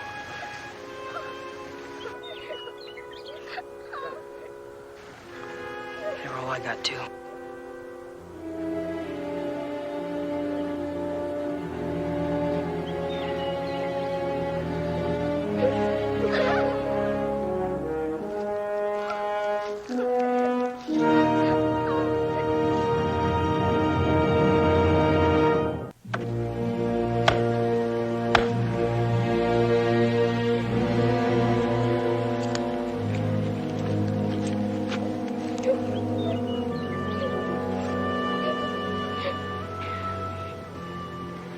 Where's your brother? Most likely off someplace, sitting, thinking. No, I'm not.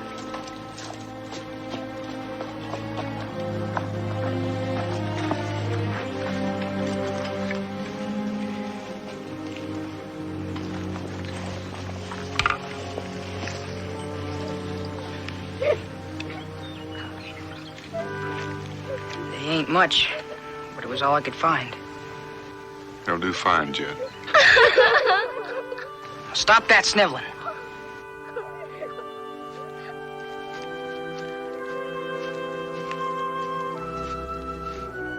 Pa always said to look to tomorrow. Can't do nothing about what's been done. We ain't finished yet. There's some words that gotta be said. You know the right ones.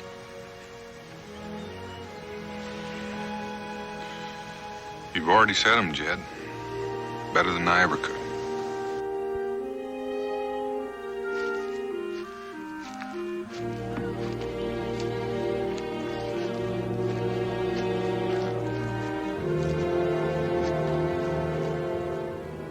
You wait here.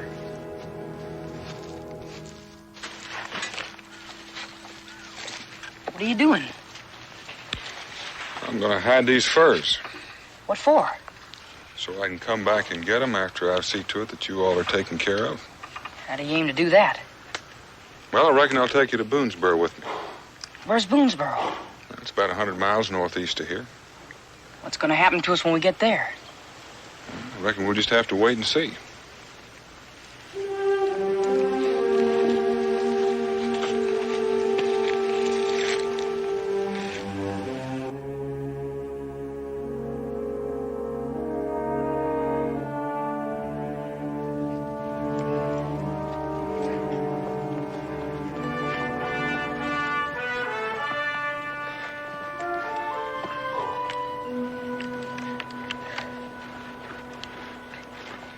A little water. Something I gotta say. Well, you just go right ahead and say it. Last night you stayed awake, kept an eye on things while we were sleeping. I figured that was the safest thing to do, considering we're still in the Indian country. Anyway, I want to thank you. You don't have to thank me, Jed. Yes, I do. Pa always said you had to thank folks for any kindness they done. All right, I accept your thanks. What I wanted to say was, when we bed down tonight, I'll take my turn standing guard. Unless you think I ain't man enough to do it. Jed, I think you're man enough to do anything you wanted.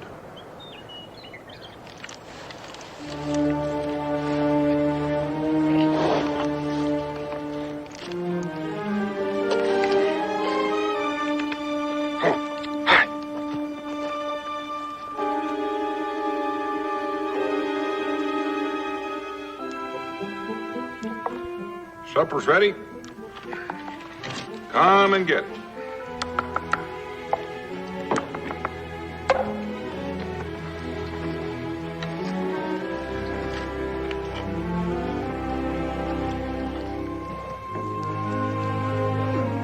Tastes good. What is it? Indian mush.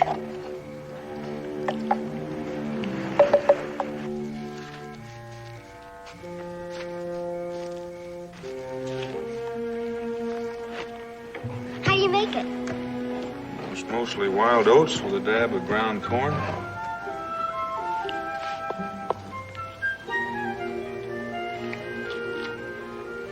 Seems sort of funny using bark off a tree for a dish. Well, I didn't figure on company. Don't have enough plates to go around. Maybe it's better that way. Then you don't have to wash them.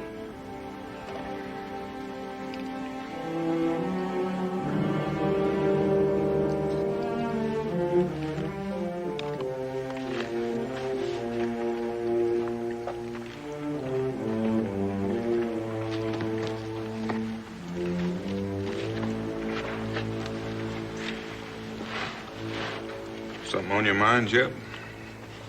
Reckon you'd have something on your mind if you had the problem I got. I reckon I would, too. You're mighty young to be the head of a family. I'm old enough. How old are you? 13. Going on 14. And I know what you're gonna ask next. You've been hankering to ask it ever since we met up with you. What's that? You want to know if we got any kinfolk? Well, have you? Pa's got a cousin settled someplace out on the Tennessee. That's where we was headed next. But we ain't got any kin left in the east where we're going now. Just where on the Tennessee? That takes in quite a bit of territory. Pa never said. I reckon he never expected anything like this to happen. I see.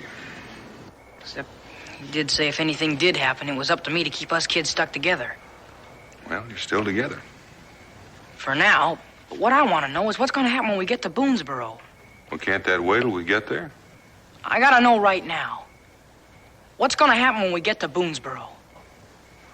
Jed, I can't tell you because I don't know myself. You ain't telling me the truth. Because I know what's going to happen. You're fixing to give us away, one by one, like we was nothing but a stray litter of pups. You better finish your supper and get to bed. We're going to start early in the morning. I ain't hungry. You will be by morning. And I'm still doing my share of standing guard. All right. You get some sleep now, and I'll wake you when it's time.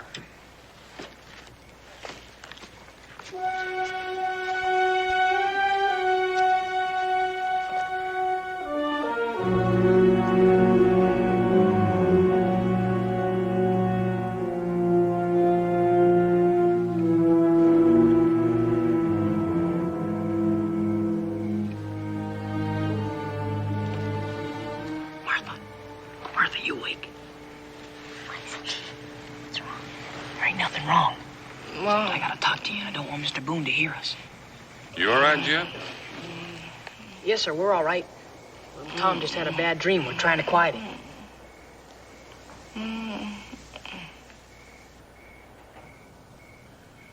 All right. Jed, what do you want to talk about? I just made up my mind to what I gotta do. What's that? I gotta get out onto the Tennessee, and I gotta find Cousin Kyle. But I can't take you and little Tom with me, not with no food or anything. Oh, Jed, you can't do that. You told Pa you'd see we was together. That's just what I'm doing, don't you see? There ain't nobody in that Boonesboro place about to take 3 orphans in. But they might take two. Now, you gotta make sure you and little Tom don't split up. And you gotta stay at Boonesboro so I'll know where to look for you when I get back. You're coming back for us? Of course I am. Just as soon as I find Cousin Colin, we get a cabin built so we'll have a place to live in. Won't that take a long time, though? It'll take a while, but there just ain't no other way. If you say so, Jed. I say so. First, you gotta make me a promise. I promise. I ain't even told you what it is yet. You tell me then, and I'll promise. You gotta promise me you'll stick with Mr. Boone no matter what happens. And even if you gotta get sick or lie or whatever, you gotta stick with him. Else I won't know where to look for you when I get back. All right, Jed. I reckon that's about all. Take good care of little Tom. I gotta go now. Jed? Bye.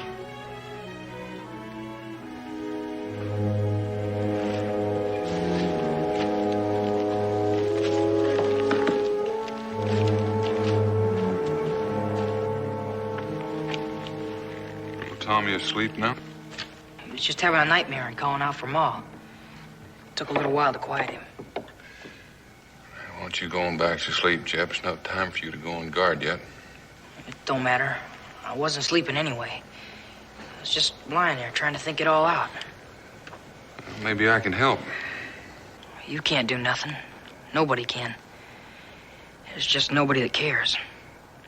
There's somebody, Jeb. Me. You're just saying that because you're feeling sorry for us. Well, that may be part of it. But I'd still like to help. No way you can outside of what you've done already. You better get some rest. You ain't been to bed for 2 nights now. Yeah, I guess I could use a little sleep at that. If you need me, just yell.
Martha, little Tom looks like you're just going to have to walk since your brother saw fit to steal my horse. My brother never stole a single thing in his whole life. Jed ain't no thief. Well, the fact remains my horse is gone, and so is he. That don't mean nothing. Martha? What he did was buy your horse, and that ain't the same as stealing. All right, then. Why did he borrow the horse? I don't think I'm supposed to tell you. You knew he was leaving then, Yeah? and you didn't tell me. And all along, I thought maybe we were friends. I couldn't tell you. You wouldn't have let him go. Well, now, that's a fact. He's got no business being out in the wilderness all alone. Where did he go? Over to the Tennessee to find Cousin Kyle and build a cabin. So you all could live together. He must have told you about it, too. No, he didn't tell me exactly, but if I'd have been half smart, I'd have figured out what he was up to. You're mad at me because I didn't tell you. No, I'm not mad at you. But you sure could have saved me an awful lot of trouble. Are you still going to take us where we're going? Well, I can't leave you here. And I can't take the time to hunt your brother down. So it looks like I'm going to have an awful long trip after I get you taken care of.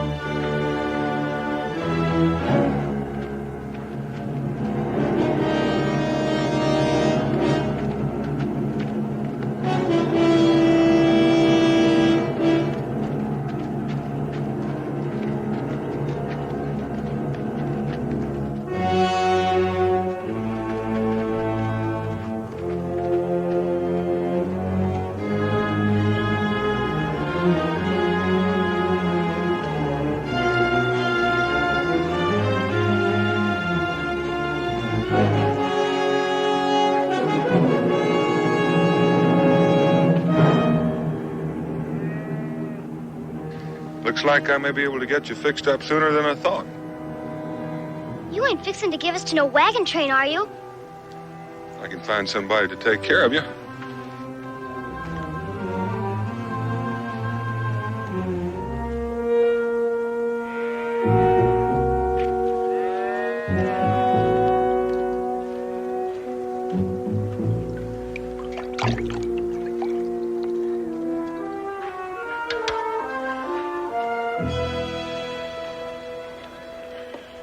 What time will supper be ready, Mrs. Ogilvy? As soon as the stew gets done and I get these biscuits baked. Well, get it finished as soon as you can. Well, what's the matter with you, Mr. Ogilvy, that you're in such an all-fired hurry?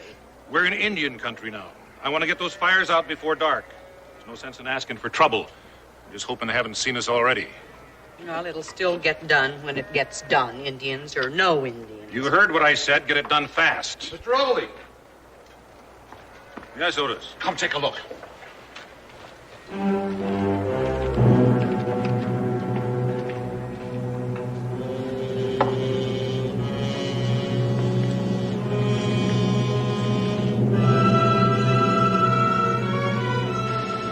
like a man and a couple of young'uns. That's what it looked like to me. But what are they doing out here in the middle of nowhere? There ain't no settlement near here. Within 60 or 70 miles. They don't look right, Mr. Ogilvy. I don't like it. I'm not real sure I like it myself.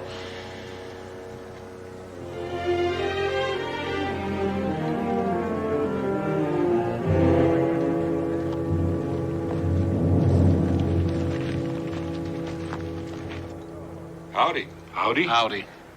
Which way you been traveling? From the south and the west. You see any Indians? Yeah, I saw a few. Where'd you see them?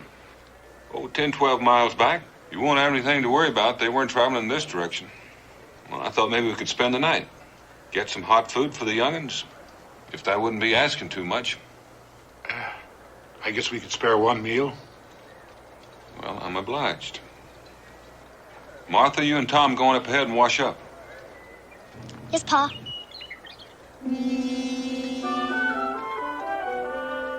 Paul.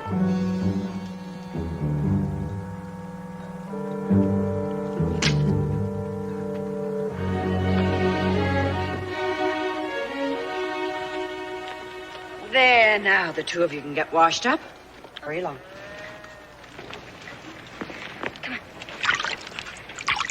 Now stop that squirming and listen what I got to say.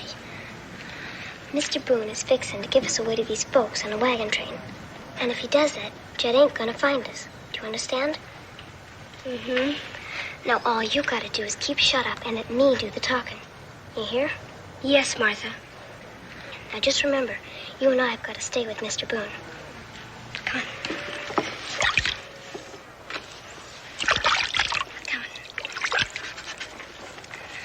You say you've been down in Tennessee the past 6 or 8 weeks doing some trapping. That's right. Trapping must have been pretty poor. Nope, it was pretty good. How come you ain't toting any pelts? I had to hide the pelts in my gear in order to tote the youngsters. Do you always take your kids with you when you go trapping? I've already told you that their folks were wiped out by the Indians. You might say I came by them by accident. They're no kin to me. How come the little girl called you Pa? I don't know, except maybe because I'm taken care of. And the older brother stole your horse and lit out for parts unknown. That's right. And you want us to take care of the other two youngsters while you go look for him. I've already told you that, too. Mister, I'll tell you flat out. I got no use for kids on this wagon train. We can't afford to feed 2 more mouths. I don't mean to hole up here. I mean to get where we're going before winter sets in. I won't hold you up. You loan me a horse, I'll catch up with you. Lend him a horse, and likes as not, he won't come back at all. I tell you, there's a young boy out there in that wilderness all alone. You expect me to stand by and let him die? Maybe you better tell the whole thing again. Just to see if you can tell the same story twice.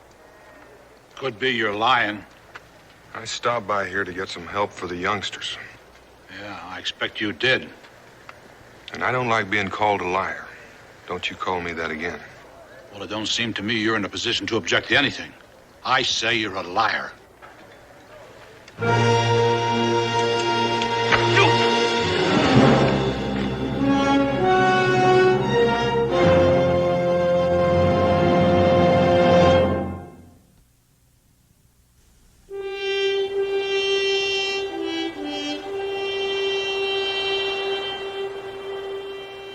All right, get up. Come on, get up.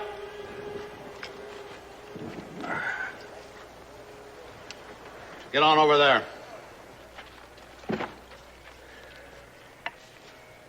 I wish you could see those children eat.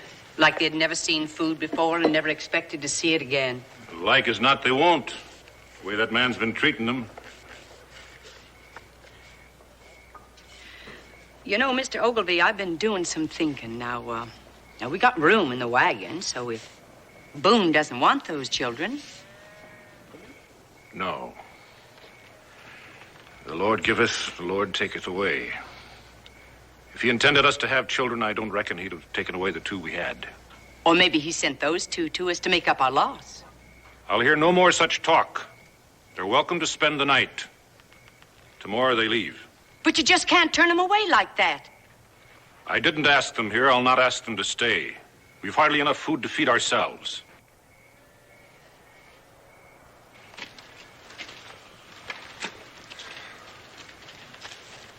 What have you done with the children? They're being cared for. I suppose I ought to thank you for that. You don't have to thank us for anything. We ain't decided what to do about you yet. It doesn't matter what you do. I'm going to go out and look for that boy.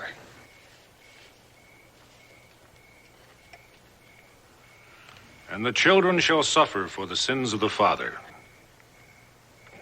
All right, I'll give you one more chance. Do you still deny your offspring? I don't deny my own. But I still say those 2 don't belong to me. You're a stubborn and unrighteous man. Mrs. Ogilvy, bring the children. Come along, children. Most likely they'll be asking us again. Now, you remember what I said. Come on. It's all right.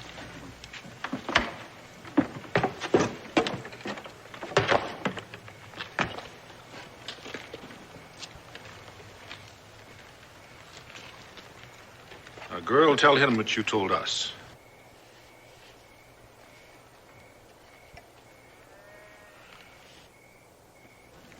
Don't be afraid, child. Tell us everything. We'll be sure he does you no harm. It ain't true. None of it's true what he said. Our ma's dead, but our pa ain't. He's our pa.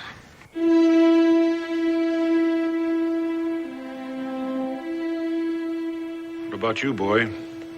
He's our pa. Out of the mouths of babes. Do you still deny them?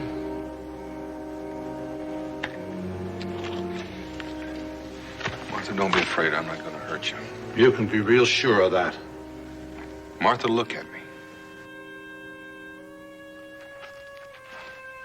Just tell me one thing. Why did you do it? Because you're trying to get rid of us. Well, I admit it might just look that way. Now, if they want to believe that I'm your pa, there's nothing I can do about that. But there's one thing more. Now, Martha, you listen carefully. Jed's out there all alone. These men don't believe me, and they won't let me go after him. And if I don't find him pretty soon, he's apt to die. Do you understand that? Jed's gonna die?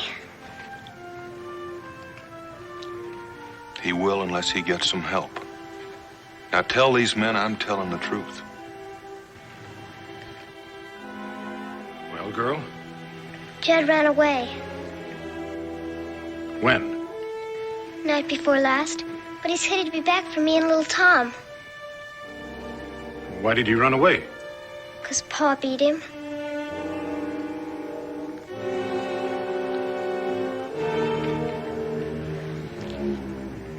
You're not gonna let Jed die, are you? No, girl, Jed won't die. If there is a Jed. If there is a Jed. You believed her when she said I was her pa. Why don't you believe her now? All right, I'll believe her. Give me back my gun and I'll go after him. Unless you want his blood on your hands. All in due time. Mrs. Ogilvy, find a place for the children to sleep.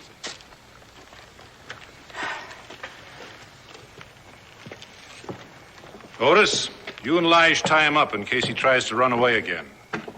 We'll stay here till daybreak. Daybreak? Why wait till then? I can find my way back there tonight. Because I'm going with you. And I don't trust you after dark. You'll not have another chance to abandon your family. Tie him up.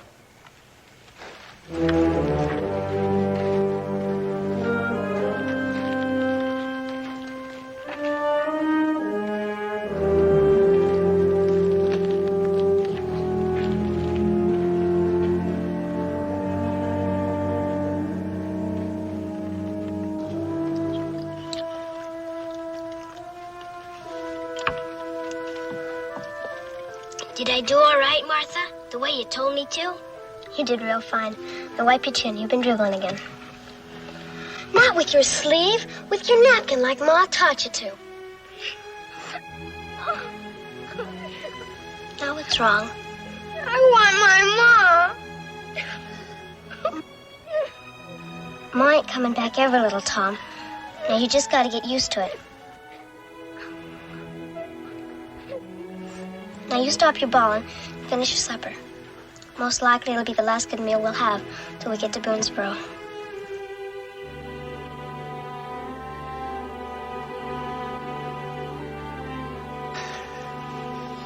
Now finish up.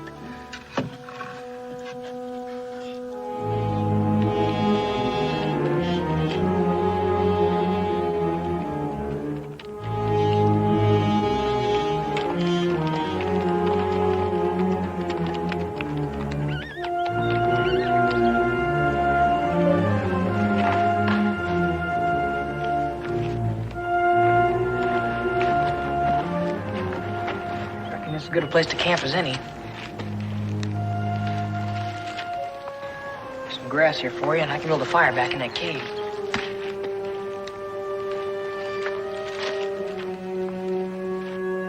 Now do you believe me?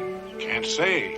All I see is a set of tracks. Could be anybody's. They're Jed's. Maybe, maybe not. Well, there's one real good way to find out. You climb back on that horse of yours, we might be able to catch up with him by dark.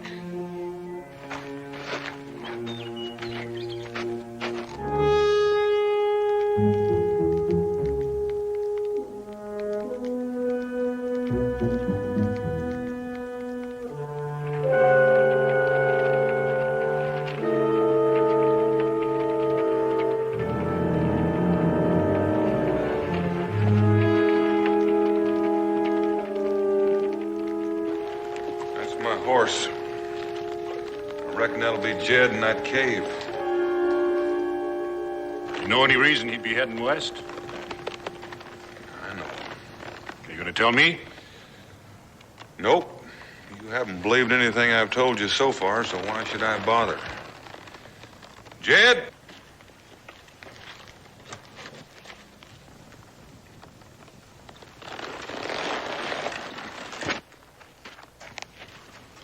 Don't come no further or I'll shoot. You hear that? That sound like my son threatening to shoot me? The way you've been treating your kids, I can't say as I blame them. Put that gun down, Jed. Nobody's gonna hurt you. You can be real certain of that.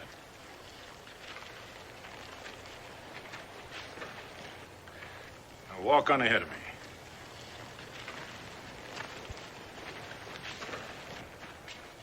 What are you doing here? Looking for you? I ought to tan your hide real good sneaking out the way you did. And you've got no business roaming through the wilderness all by yourself. And on top of that, you stole my horse.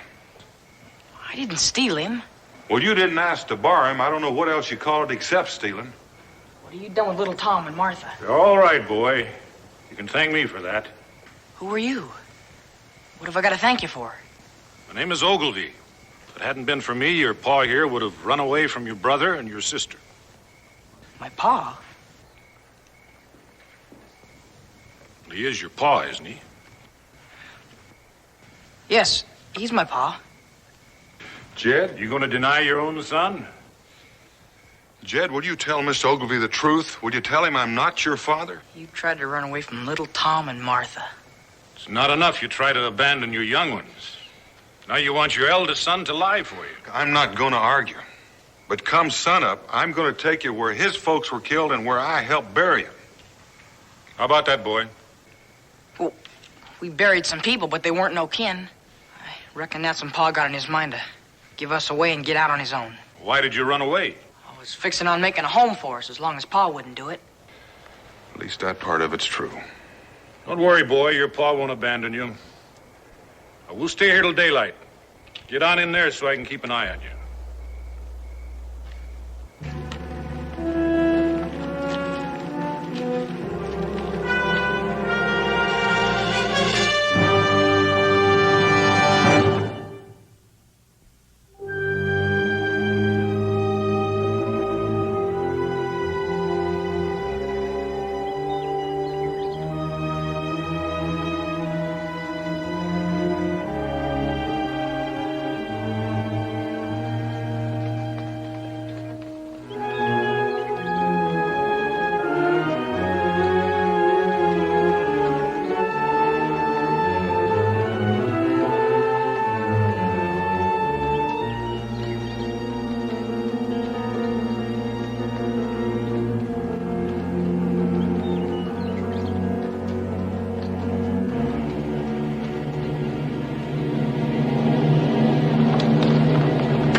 Take cover.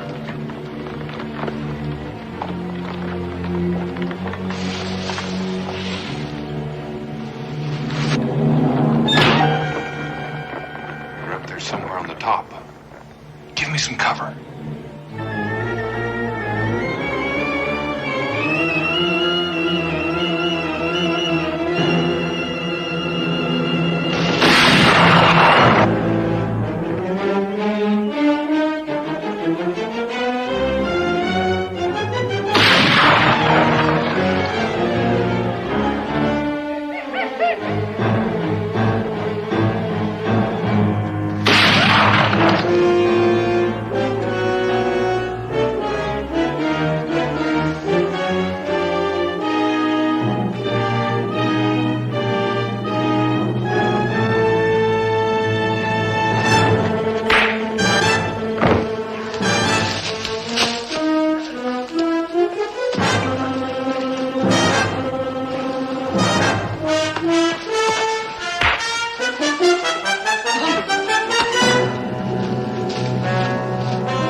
Well, I must say, your ma taught you the right way. Did you ever help her with the washing? Yes, ma'am. And I can cook real good, too. I expect you can. How long's your ma been dead? Oh, seems like a real long time. Been traveling with your pa ever since? Seems to me you would have kept you home and seen to it that you got some schooling. We ain't got a home. Oh, well then, where was you headed when you come by here? Oh, Pa just decided to go from town to town, find someone who might take us in. I declared. Don't understand a man that to give his children to the keeping of strangers. It just don't seem natural. No, ma'am. Well, we're not getting much done just standing here and talking, are we? Martha! Martha! Jed's come back. Jed? I told you he's come back. Come on.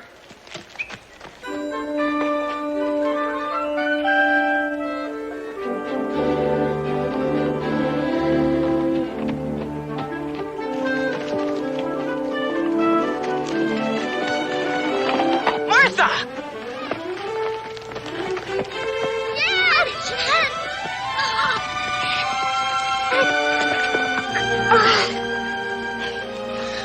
Oh, Jed, I was so scared.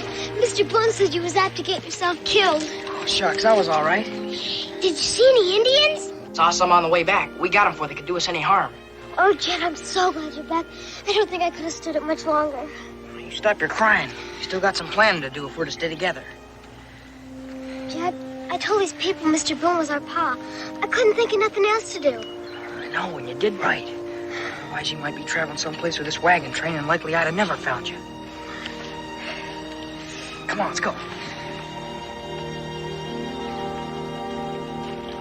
Well, you must be Jed. Seems like I heard nothing else the past few days. Jed, this is Mrs. Ogilvy. She's been taking care of me and little Tom. Thank you for it, ma'am. I hope they didn't give you any trouble. Oh, land sakes, no, it was a pleasure. I ain't had a chance to wash up real good. Oh, well, you go right ahead and get yourself clean, and I'll get you something to eat real soon.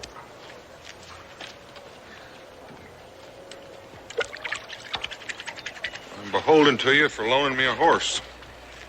I'm glad the boy's safe. I want no thanks from you. I'll be picking up my pack of furs tomorrow. You could use a few. They're good in trade wherever you're going. I want none of your goods either. I'll take no pay for having done a Christian deed. Well, I'll pick up the young'uns and we'll be on our way.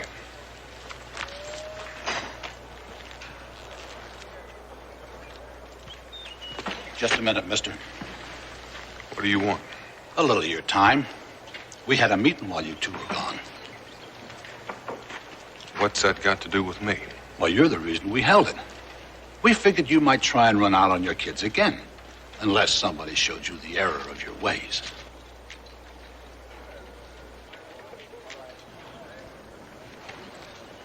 Now, don't give us any trouble. What's the meaning of this? Well, I was telling Boone here that we held a meeting while you were gone. I don't think I understand. Well, the way we figure it, any man who would desert his family should be taught a lesson. Then if he ever got tempted again, he might think better of it. Well, what did you have in mind? Well, we figured a good whipping might help him remember a while.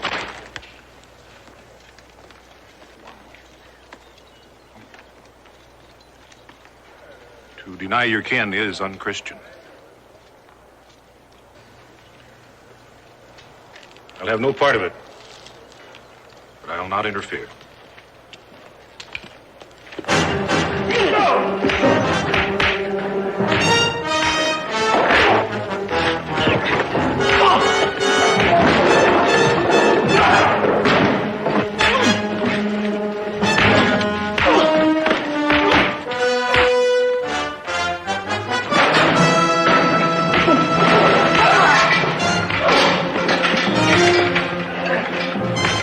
Here, children, get over there.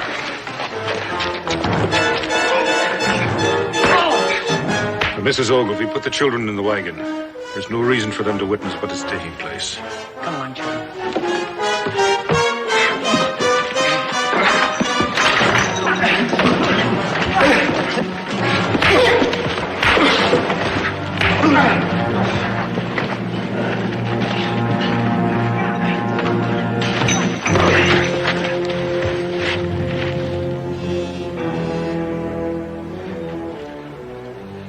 Pick him up. Take him over there.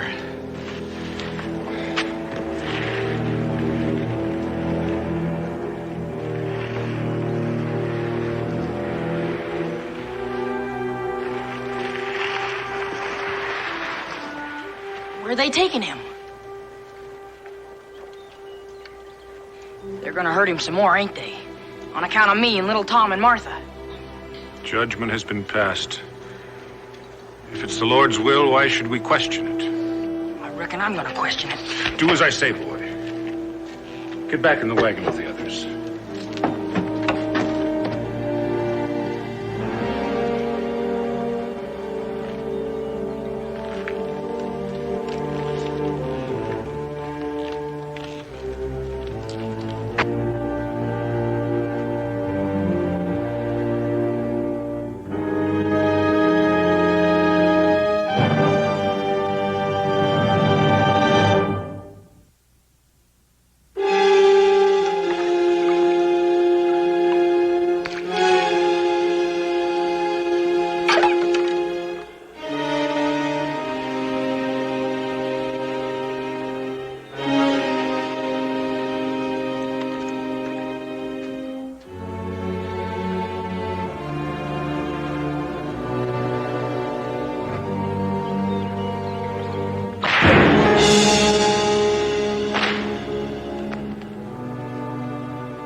Lines. Go ahead. Do your duty.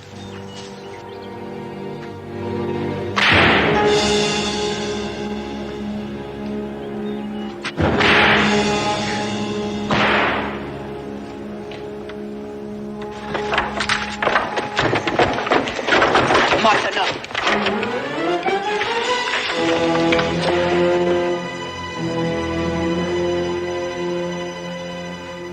You lift that whip one more time, mister, and I'm gonna drop you.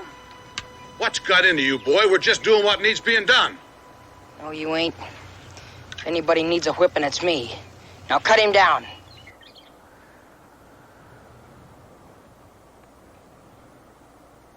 Look, boy, do you know what you're saying? I'm saying I was lying all the time. And so was my brother and sister. Our ma and pa got killed by Indians, just like he said. All Mr. Boone ever done was take good care of us after he found us.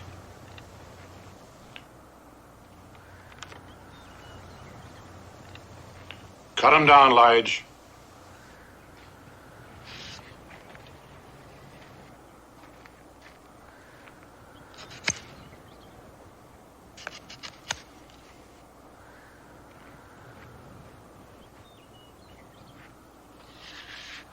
I ain't proud of what I done. Right offhand, I couldn't think of no other way.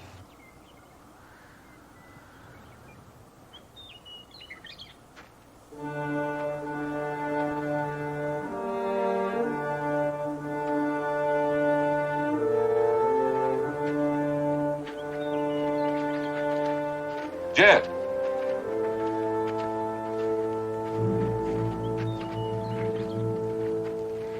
Look at me, Jed. I can't. Why not? I reckon you know why. Are you ashamed of what you did?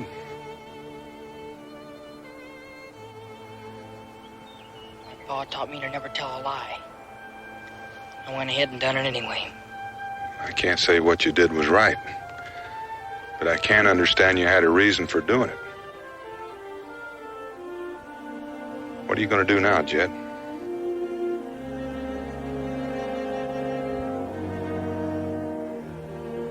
The three of us will keep on going to the Tennessee and look for Cousin Kyle. You know I can't let you do that. You mean you're still willing to take care of us after all we done to you? A man's entitled to make a mistake, Jed. The only thing you don't forgive is when someone makes the same mistake twice.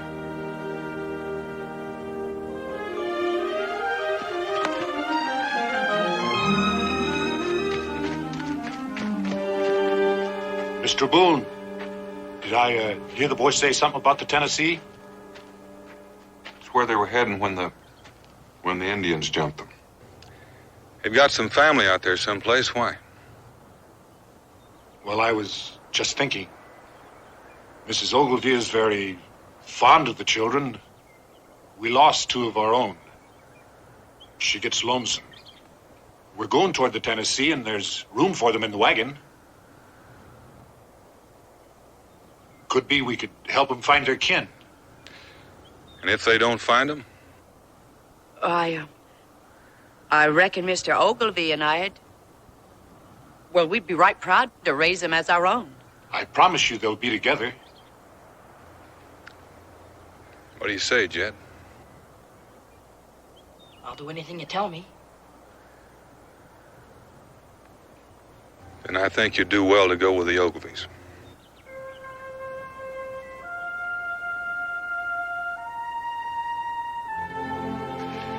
I want you to all understand that I'm not trying to get rid of you. I'd take you with me, except, well, I've got a family of my own, and We never thought you wanted to get rid of us. I reckon we was just scared of losing you. well, I don't think you'd ever really lose me now. You'll come visit us, won't you? I might just do that, Martha. Mr. Boone, we'd be honored if you'd spend the night with us before we start west in the morning. I might just do that, too. Well, come on, let's get cleaned up for supper.